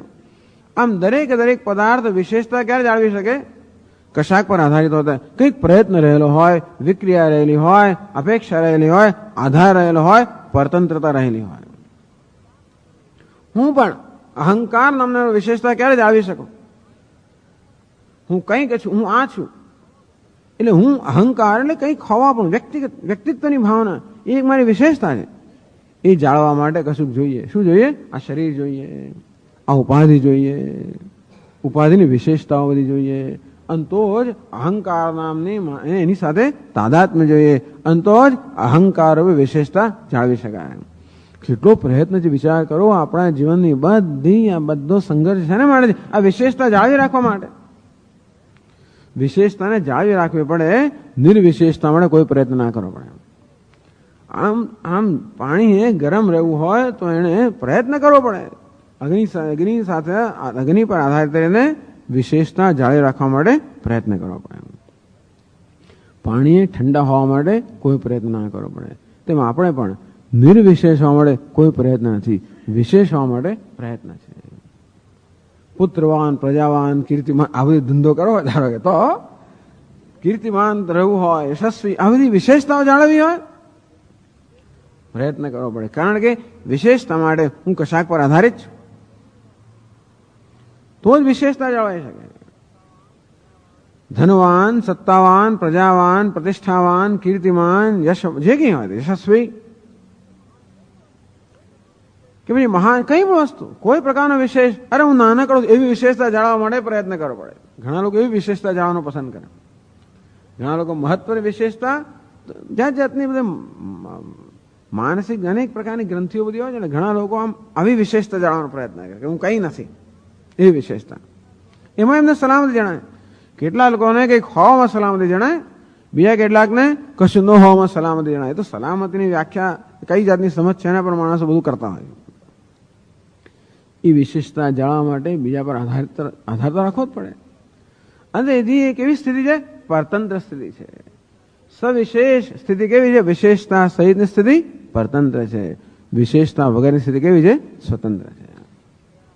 દ્રવ્ય સહિતત્વમ અવિક્રિયા પર અનપેક્ષત્વાદ. વેદાંત લોકો સ્પષ્ટતા કેટલી બધી છે, કોઈ જગ્યાએ ક્યાંય પણ અસ્પષ્ટતા નહીં. કારણ કે હું સરળ જીવનમાં સરળતા. આપણે શું ઈચ્છીએ? સ્વતંત્રતા. સ્વતંત્રતા એટલે બીજા પર આધારિત ન હોવું. બીજા પર તો જ આધારિત ન હોઈએ જ્યારે આપણે આપણા સ્વરૂપમાં નિષ્ઠ હોઈએ.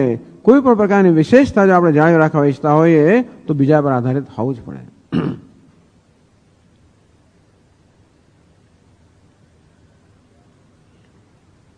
વિક્રિયા ન તત્વમ. વિક્રિયા એટલે વિશેષ એ ક્યારે પણ વસ્તુનું તત્વ અર્થાત સ્વરૂપ ન હોઈ શકે. પર અપેક્ષત્વાદ, જેમ કહ્યું તે પ્રમાણે ગરમી એ જળનું સ્વરૂપ ન હોઈ શકે. એટલા જ માટે વિક્રિયા, જળમાં વિકાર થયો, જળમાં વિશેષ પ્રાપ્ત થયો, એ જળનું સ્વરૂપ ન હોઈ શકે. કારણ કે પર અપેક્ષત્વાદ એ જળે ગરમ રહેવા માટે અગ્નિ વગેરે પર આધારિત રહેવું પડે. એના માટે એનું તત્વ ના હોય. ઠંડા હોવું એ જળનું તત્વ છે, કારણ કે એ માટે કશા પર આધારિત નથી. આ બધા ઘડાનું દ્રષ્ટાંત આપે શાસ્ત્રમાં. તો ઘડાએ માટીએ ઘડાના રૂપમાં હોવા માટે અનેક બધા કારકો પર આધાર રાખવો પડે. કુંભાર હોય, ચાકડો હોય, બધા પર, અને તો જ માટી ઘડો બની શકે. એવું ખરું ઘડો રહેવા માટે આધાર રાખવો એટલે દ્રષ્ટાંત પછી બહુ ખેંચવાનું નહીં. પણ સ્વામી માટી ઘડો રહેવા માટે ક્યાં કશું કરવું પડે છે? કોઈના પર આધાર નહીં રાખવો પડતો. ખરું ને? માટી એકવાર બની ગયા પછી હવે એને ઘડો રહેવા માટે આધાર રાખવો પડે છે? રાખવો પડે છે? વૈજ્ઞાનિક એવું કહે છે કે રાખવો પડે છે. આપણને જણાતું નથી કે માટી કશા પર આધાર રાખવો પડે, પણ રાખવો પડે છે. આ માટીના કણોને અમુક પ્રકારના આકારમાં જોડેલા રાખવા માટે અંદર કંઈક પરિબળો રહેલા છે. એ પરિબળો જ્યાં સુધી હોય ત્યાં સુધી માટી ઘડાના રૂપમાં રહી શકે. અને પછી જાય તો ધીમે ધીમે ઘણા વર્ષો થતા આમ બધું છૂટું પડી જાય. માટી છેવટે એમને એમ તમે ઘડા રાખી મૂકો ને 25, 50, 100, 200 વર્ષ તો ધીમે ધીમે ધીમે એના બધા કણો છૂટા પડી જાય. ઘર જ છૂટું પડી જાય છે. આખું ઘર જ રાખી મૂકો તમે. આપણે એમ લાગે ઘર બન્યું, વિશેષતા પ્રાપ્ત થઈ, આ તો એની કૃત્રિમ અવસ્થા જ છે.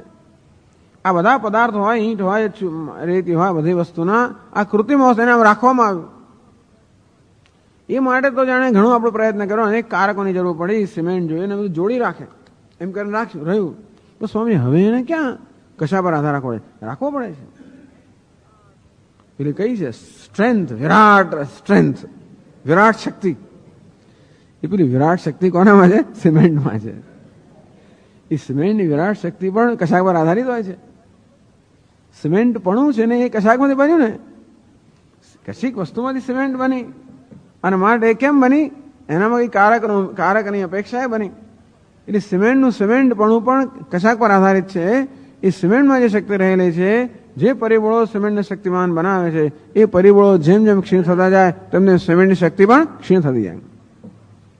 કશું કર્યા વગર આ મકાનને આપણે રાખી જ મૂકીએ, 5 વર્ષ, 25 વર્ષ, 100 વર્ષ, 500 વર્ષ ચાલે, ગગડી જવાનું ધીમે રહીને. કેમ? કારણ કે જે કોઈ પરિબળો હતા, જેને ભેગું રાખનાર હતા, એ પરિબળો ધીમે ધીમે ક્ષીણ થઈ જાય, આ વસ્તુ આકારમાં રહી ના શકે. અંતે તો માટી પણ, ઘડો પણ, કશું જ ના કરીએ આપણે, તો એને પછાડીએ તો એને તરત થઈ જાય, પણ કશું ના કરીએ તો સમય લાગે. પણ જરૂર એક સમય એવો આવે જ જ્યારે આ બધે તો તમે મિકેનિક્સ બધું શીખ્યા હો ત્યારે ખબર પડે કે આની અંદર બધી એનર્જી અર્થાત શક્તિ બધું ઉમેરવું પડતું હોય છે, ત્યારે આ વસ્તુ થાય છે. અને એ શક્તિ આપણે ઉમેરીએ, શક્તિ રહે ત્યાં સુધી આ વસ્તુ આ સ્થિતિમાં હોય. જેમ એ ક્ષીણ થતી જાય તેમ તેમ એ વસ્તુ પોતાનું સ્વરૂપ ન જાળવી શકે. ભલે એવું આ લોકોએ નથી કહ્યું અહીંયા આગળ. આ તો એમ કહે છે કે એમને આ ઘડાનું દ્રષ્ટાંત થોડો સંકોચ થયો કે યદ્યપિ મૃદાદેહે કારક અપેક્ષમ ઘટાદિરૂપમ કારક અભાવે તિષ્ઠતિ. ટૂંકમાં માટી આ બધી ઘણી કારક કુંભાર વગેરેની અપેક્ષા રાખીને ઘડો બન્યો, પણ ઘડો રહેવા માટે માટી કોઈ પ્રયત્ન કરવો પડતો. મહારાજ તો શું કહે છે કે વિક્રિયા ન તત્વમ પર અપેક્ષિતવાત. જે વિક્રિયા છે તત્વ ના, કારણ કે વિક્રિયા એટલે કે આવી રીતે વિકારના રૂપમાં રહેવા માટે એને અપેક્ષા રાખવી પડે. એ લાગે છે કે આ બધું આ ઘડો વિકાર છે અને ઘડાએ ઘડા રહેવા માટે અપેક્ષા રાખવી પડતી નથી. એટલા માટે પછી દ્રષ્ટાંત બદલી નાખ્યું કે ચાલો ઘડામાં ભલે એવું હોય, પણ શુક્ત્યાદેહે અજ્ઞાનાદિ સાપેક્ષમ રજતાદિ રૂપમ તદભાવે ન તિષ્ઠતિ. પરંતુ છીપોલીમાં આપણને ચાંદી દેખાય, એ ચાંદીનું હોવાપણું શેના પર આધારિત છે? અવિદ્યા પર આધારિત છે. રજ્જુમાં આપણને સર્પ દેખાતો હોય, સર્પનું હોવાપણું શેના પર આધારિત છે? અજ્ઞાન પર આધારિત છે. રજ્જુના અજ્ઞાન પર. અને અજ્ઞાન જતો રહે તો સર્પ જતો રહે. પેલું છીપોલીનું જ્ઞાન થાય તો ચાંદી જતી રહે.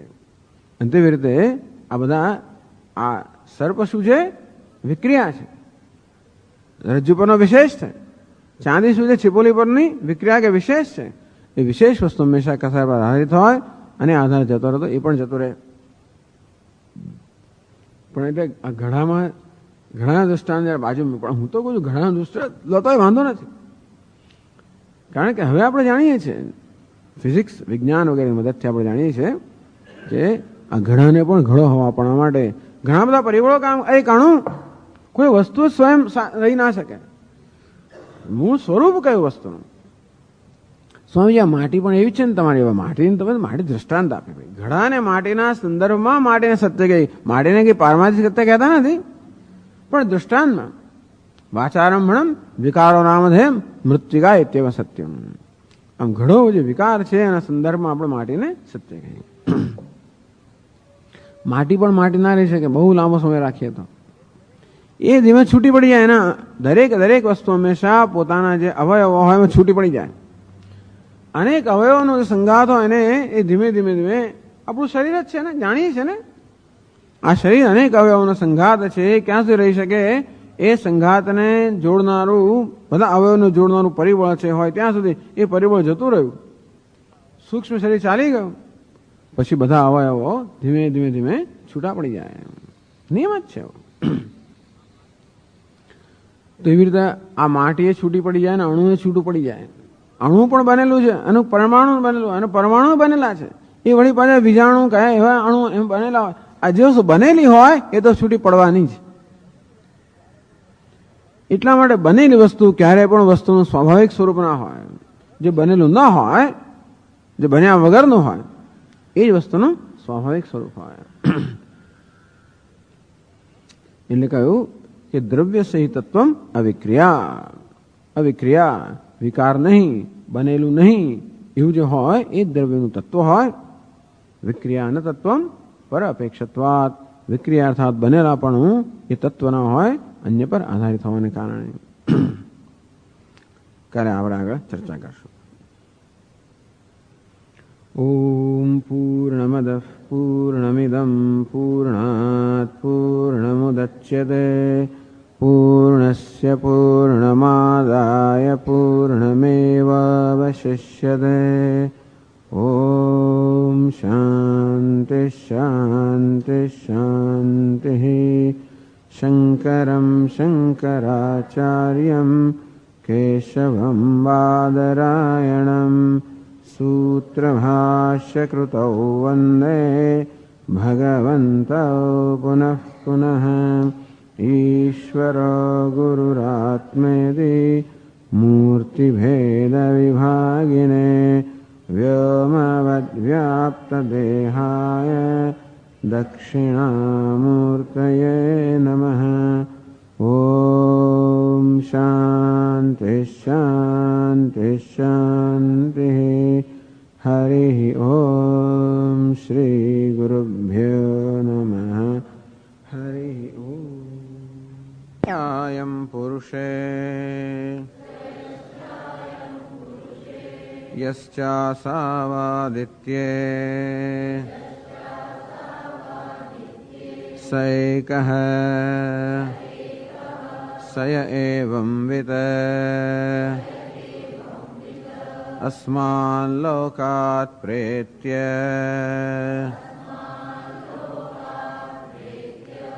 एतमन्नमयमात्मानमुपसङ्क्रामते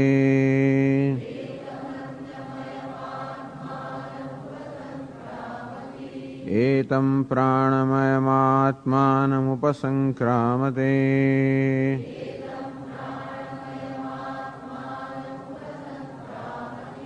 एतं मनोमयमात्मानमुपसङ्क्रामते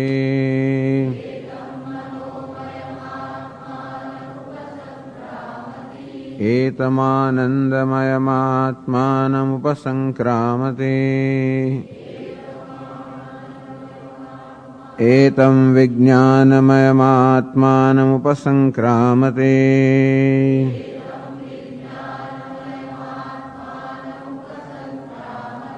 एतमानन्दमयमात्मानमुपसङ्क्रामते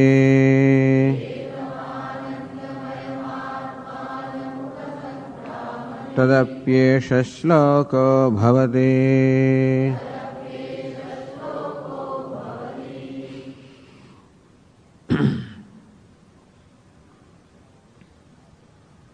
यदि हि विद्यावान् स्वात्मनः अन्यत् न पश्यति ततः अभयं प्रतिष्ठां विन्दते इति स्यात्। भय हेतोः परस्य अन्यस्य अभावात्। जो विद्वानी ज्ञानी दृष्टिમાં સ્વાત્મા અન્યત ન પશ્યતિ, પોતાનાથી અન્ય કશાના દર્શન કરતો નથી, અર્થાત આત્મા સિવાય કશાના દર્શન કરતો નથી. એની દ્રષ્ટિમાં અનાત્મા કે આત્મધન્ય કંઈ ન જ હોય તો જ અભયમાં નિર્ભયતામાં પ્રતિષ્ઠા પ્રાપ્ત કરે છે. એ વચન ઉપપન્ન છે, યુક્તયુક્ત છે, યોગ્ય છે. ભય હેતો પરસ્ય અન્યસ્ય અભાવાત.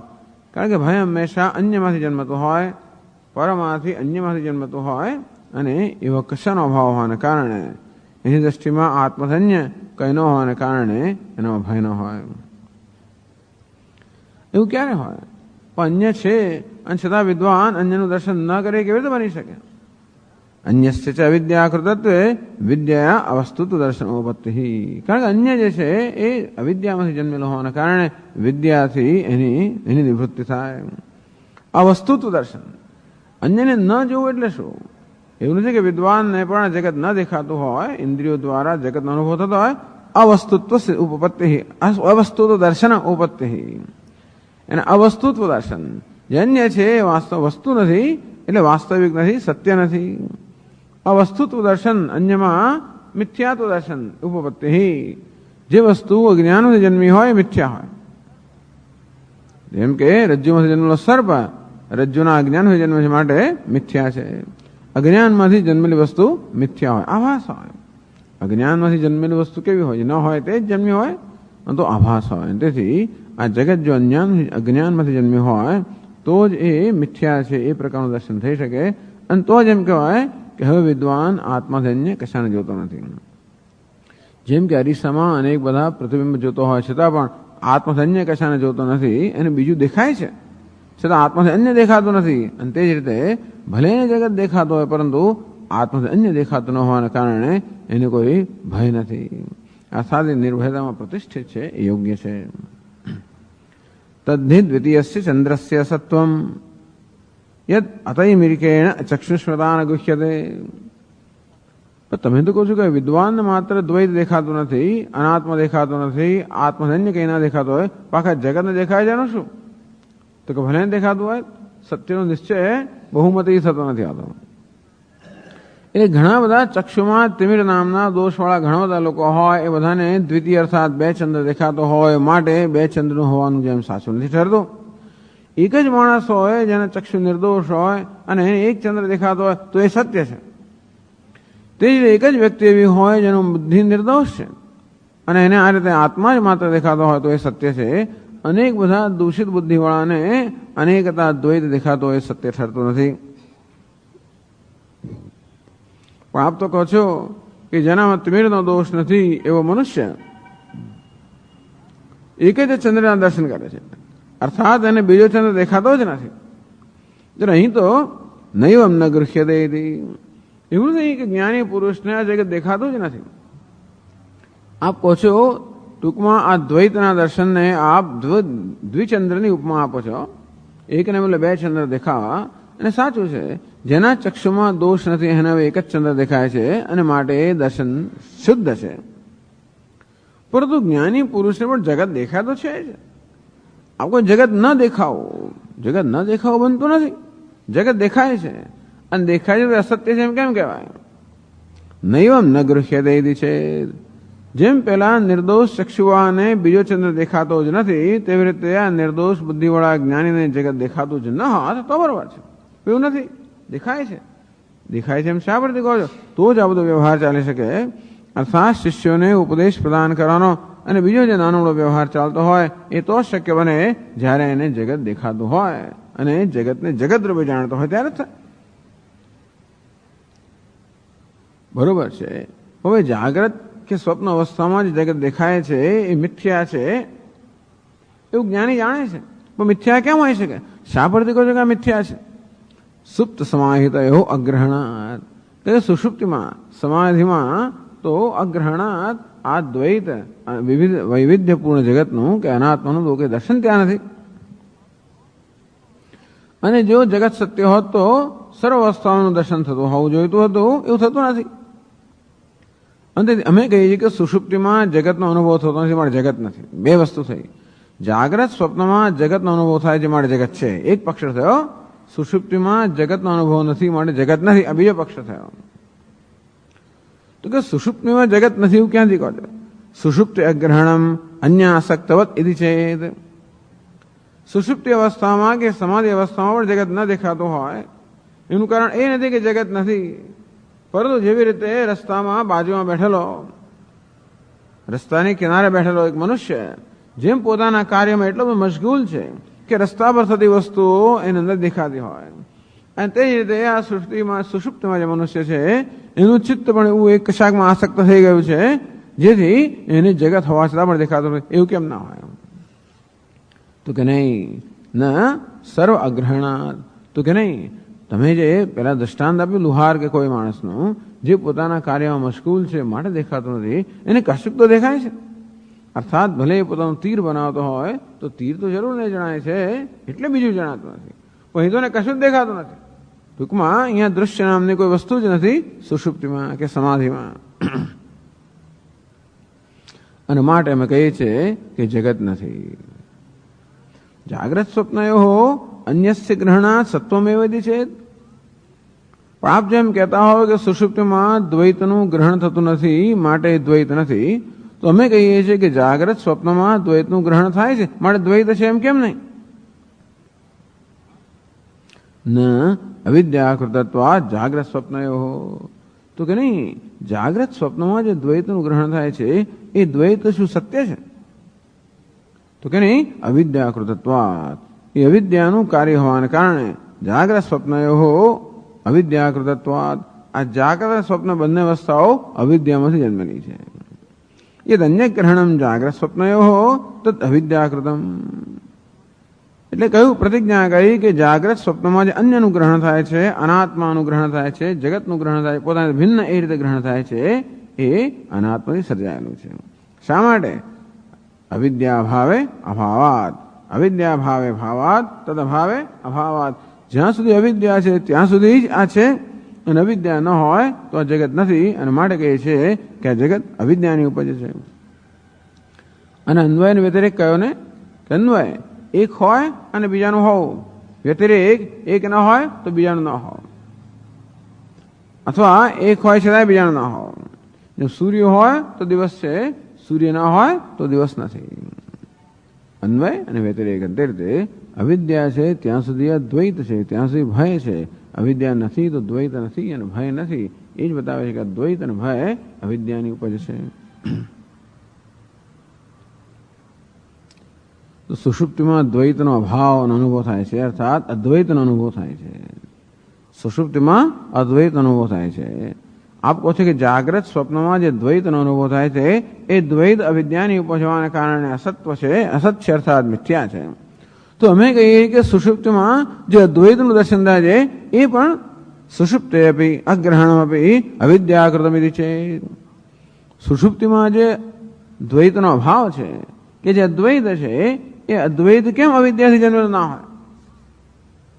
જો દ્વૈત જાગ્રત સ્વપ્નમાં અનુભવ તો દ્વૈત ભેદભાવ અનાત્મા જો એ અવિદ્યાની ઉપજ હોય તો સુષુપ્તિમાં જે અદ્વૈતનો અનુભવ આપ કહો છો, સુષુપ્તિમાં અદ્વૈતનો અનુભવ છે એટલા જ મળે કે ત્યાં અહંકાર મમકાર આવા કોઈ પ્રકારનો ખ્યાલ કે ભ્રમ હોતો નથી. અને તેથી સુષુપ્તમાં હું મારાથી પણ સભાન નથી, મારા અન્ય કશાથી પણ સભાન નથી. અને સુષુપ્તમાં જે અનુભવ છે સર્વદ્વૈત સર્વ વિશેષતાનો રહિતનો એક નિર્વિશેષતાનો નિર્વિકલ્પનો અનુભવ છે. નિર્વિકલ્પ નિર્વિશેષ કે દ્વૈત દ્વૈત રાહિત્યનો અનુભવ છે. તો જે નિર્વિશેષ કે નિર્વિશેષનો અનુભવ સુષુપ્તિમાં થાય છે એ પણ મિથ્યા કેમ ના હોઈ શકે? એ નિર્વિશેષપણું પણ અવિદ્યાનું ઉપજ કેમ ના હોઈ શકે? જો જાગ્રત સ્વપ્નમાં જે સવિશેષનો અર્થાત વિશેષતાનો અનુભવ થાય છે, આમ નામ રૂપ એટલે વિશેષતા, તો વિશેષતાનો અનુભવ જાગ્રત સ્વપ્નમાં થાય છે એ જો અવિદ્યાની ઉપજ હોય તો નિર્વિશેષતાનો અનુભવ જો સુષુપ્તિમાં થાય છે એ નિર્વિશેષતા પણ અવિદ્યાની ઉપજ કેમ ના હોય? પ્રશ્ન એ છે કે વસ્તુની વિશેષતા અવિદ્યામાં જન્મી છે કે નિર્વિશેષતા? અર્થાત વિશેષતા એ વસ્તુનું સાચું સ્વરૂપ છે કે નિર્વિશેષતા એ વસ્તુનું સાચું સ્વરૂપ છે? એ માટે આ પ્રશ્ન કરે છે.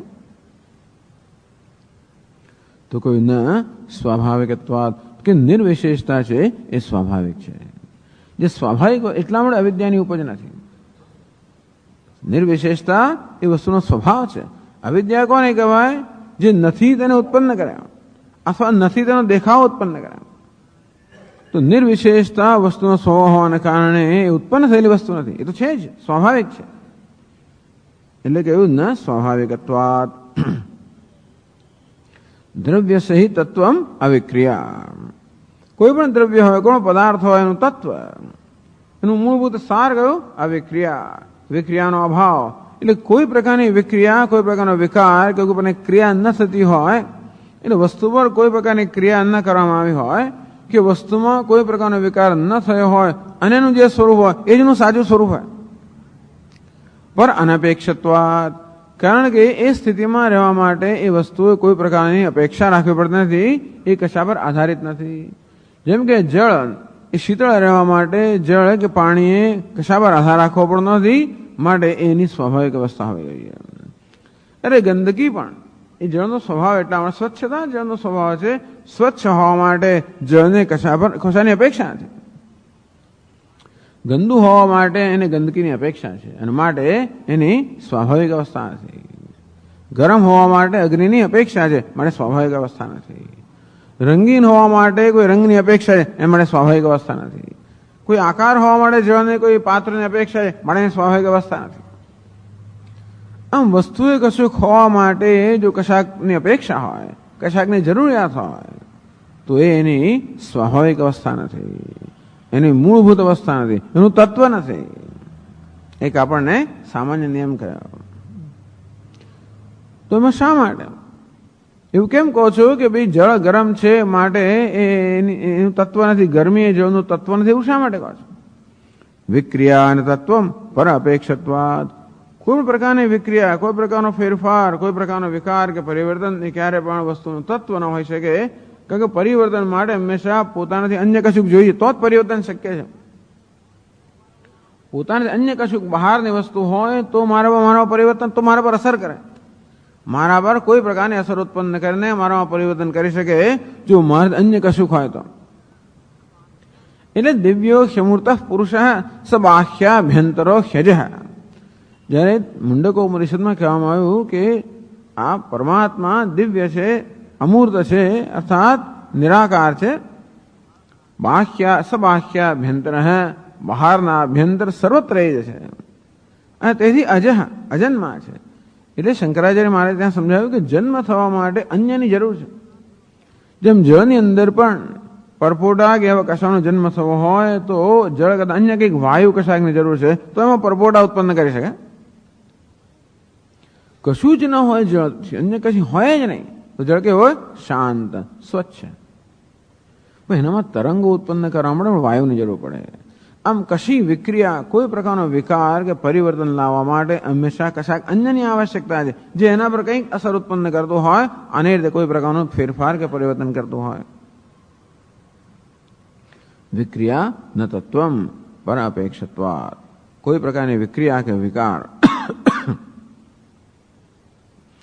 એ વસ્તુનું તત્વ ન હોઈ શકે કારણ કે એ વિશેષતા અન્ય પર આધારિત છે. કોઈ દરેક વિશેષતા કશાક પર આધારિત હોય. જીવનમાં પણ એવું જ છે. કોઈ પ્રકારની વિશેષતા હોય, મારી કોઈ પ્રતિષ્ઠા હોય, મારી કોઈ સિદ્ધિ હોય, મારો કંઈ પણ હોય, વિદ્વત્તા હોય, કશું પણ હોય, મહત્તા હોય, મહાનતા હોય, સત્તા હોય, આ બધી જ વસ્તુ કશાક ને કશાક પર આધારિત છે. એટલા જ માટે વસ્તુ છીનવાઈ જાય તો એ ન રહે. મા કરું ધન જન યૌવન ગર્વમ હૃદ નિમેષાત કાલ સર્વમ. આ धन जन यौवन नो गर्व ना करे. हमने देखे हैं कितने बहुत विद्वान लोगों में देखे हैं, अकस्मात हो गया, स्मृति चली गई, बस अभी कुछ विद्वता कुछ नहीं रही, जैसे पागल के जैसे वर्ताव करता है. એમ લાગે બધું કે વિદ્વત્તા પણ શેના આધારિત છે, શેના પર આપણું મગજ ચાલતું એના પર આધારિત છે, સ્મરણ શક્તિ પર કશાક પર આધારિત છે, વિશેષતા છે. અલ્પતા એ કશા પર આધારિત છે એવું છે. ખાલી મહાનતા જ કશા પર આધારિત છે નહીં, અલ્પતા પણ કશાક પર આધારિત જ છે. એટલે મહાનતા જો મારો સ્વભાવ ન તો અલ્પતા પણ મારો સ્વભાવ નથી જ. એ પણ કશાક પર આધારિત. શેના પર આધારિત છે? આ શરીર પર આધારિત છે. જે વસ્તુ પર મહત્તા આધારિત છે એ જ વસ્તુ પર અલ્પતા પણ આધારિત છે. દેહને કારણે કોઈ પોતાને મહાન માનતો હોય, બીજું કોઈ પોતાના દેહને કારણે અલ્પ માનતો હોય. બુદ્ધિને કારણે કોઈ પોતાને મહાન માનતો, એ જ બુદ્ધિને કારણે કોઈ પોતાને અલ્પ માનતો હોય. આમ અલ્પતા પણ જે છે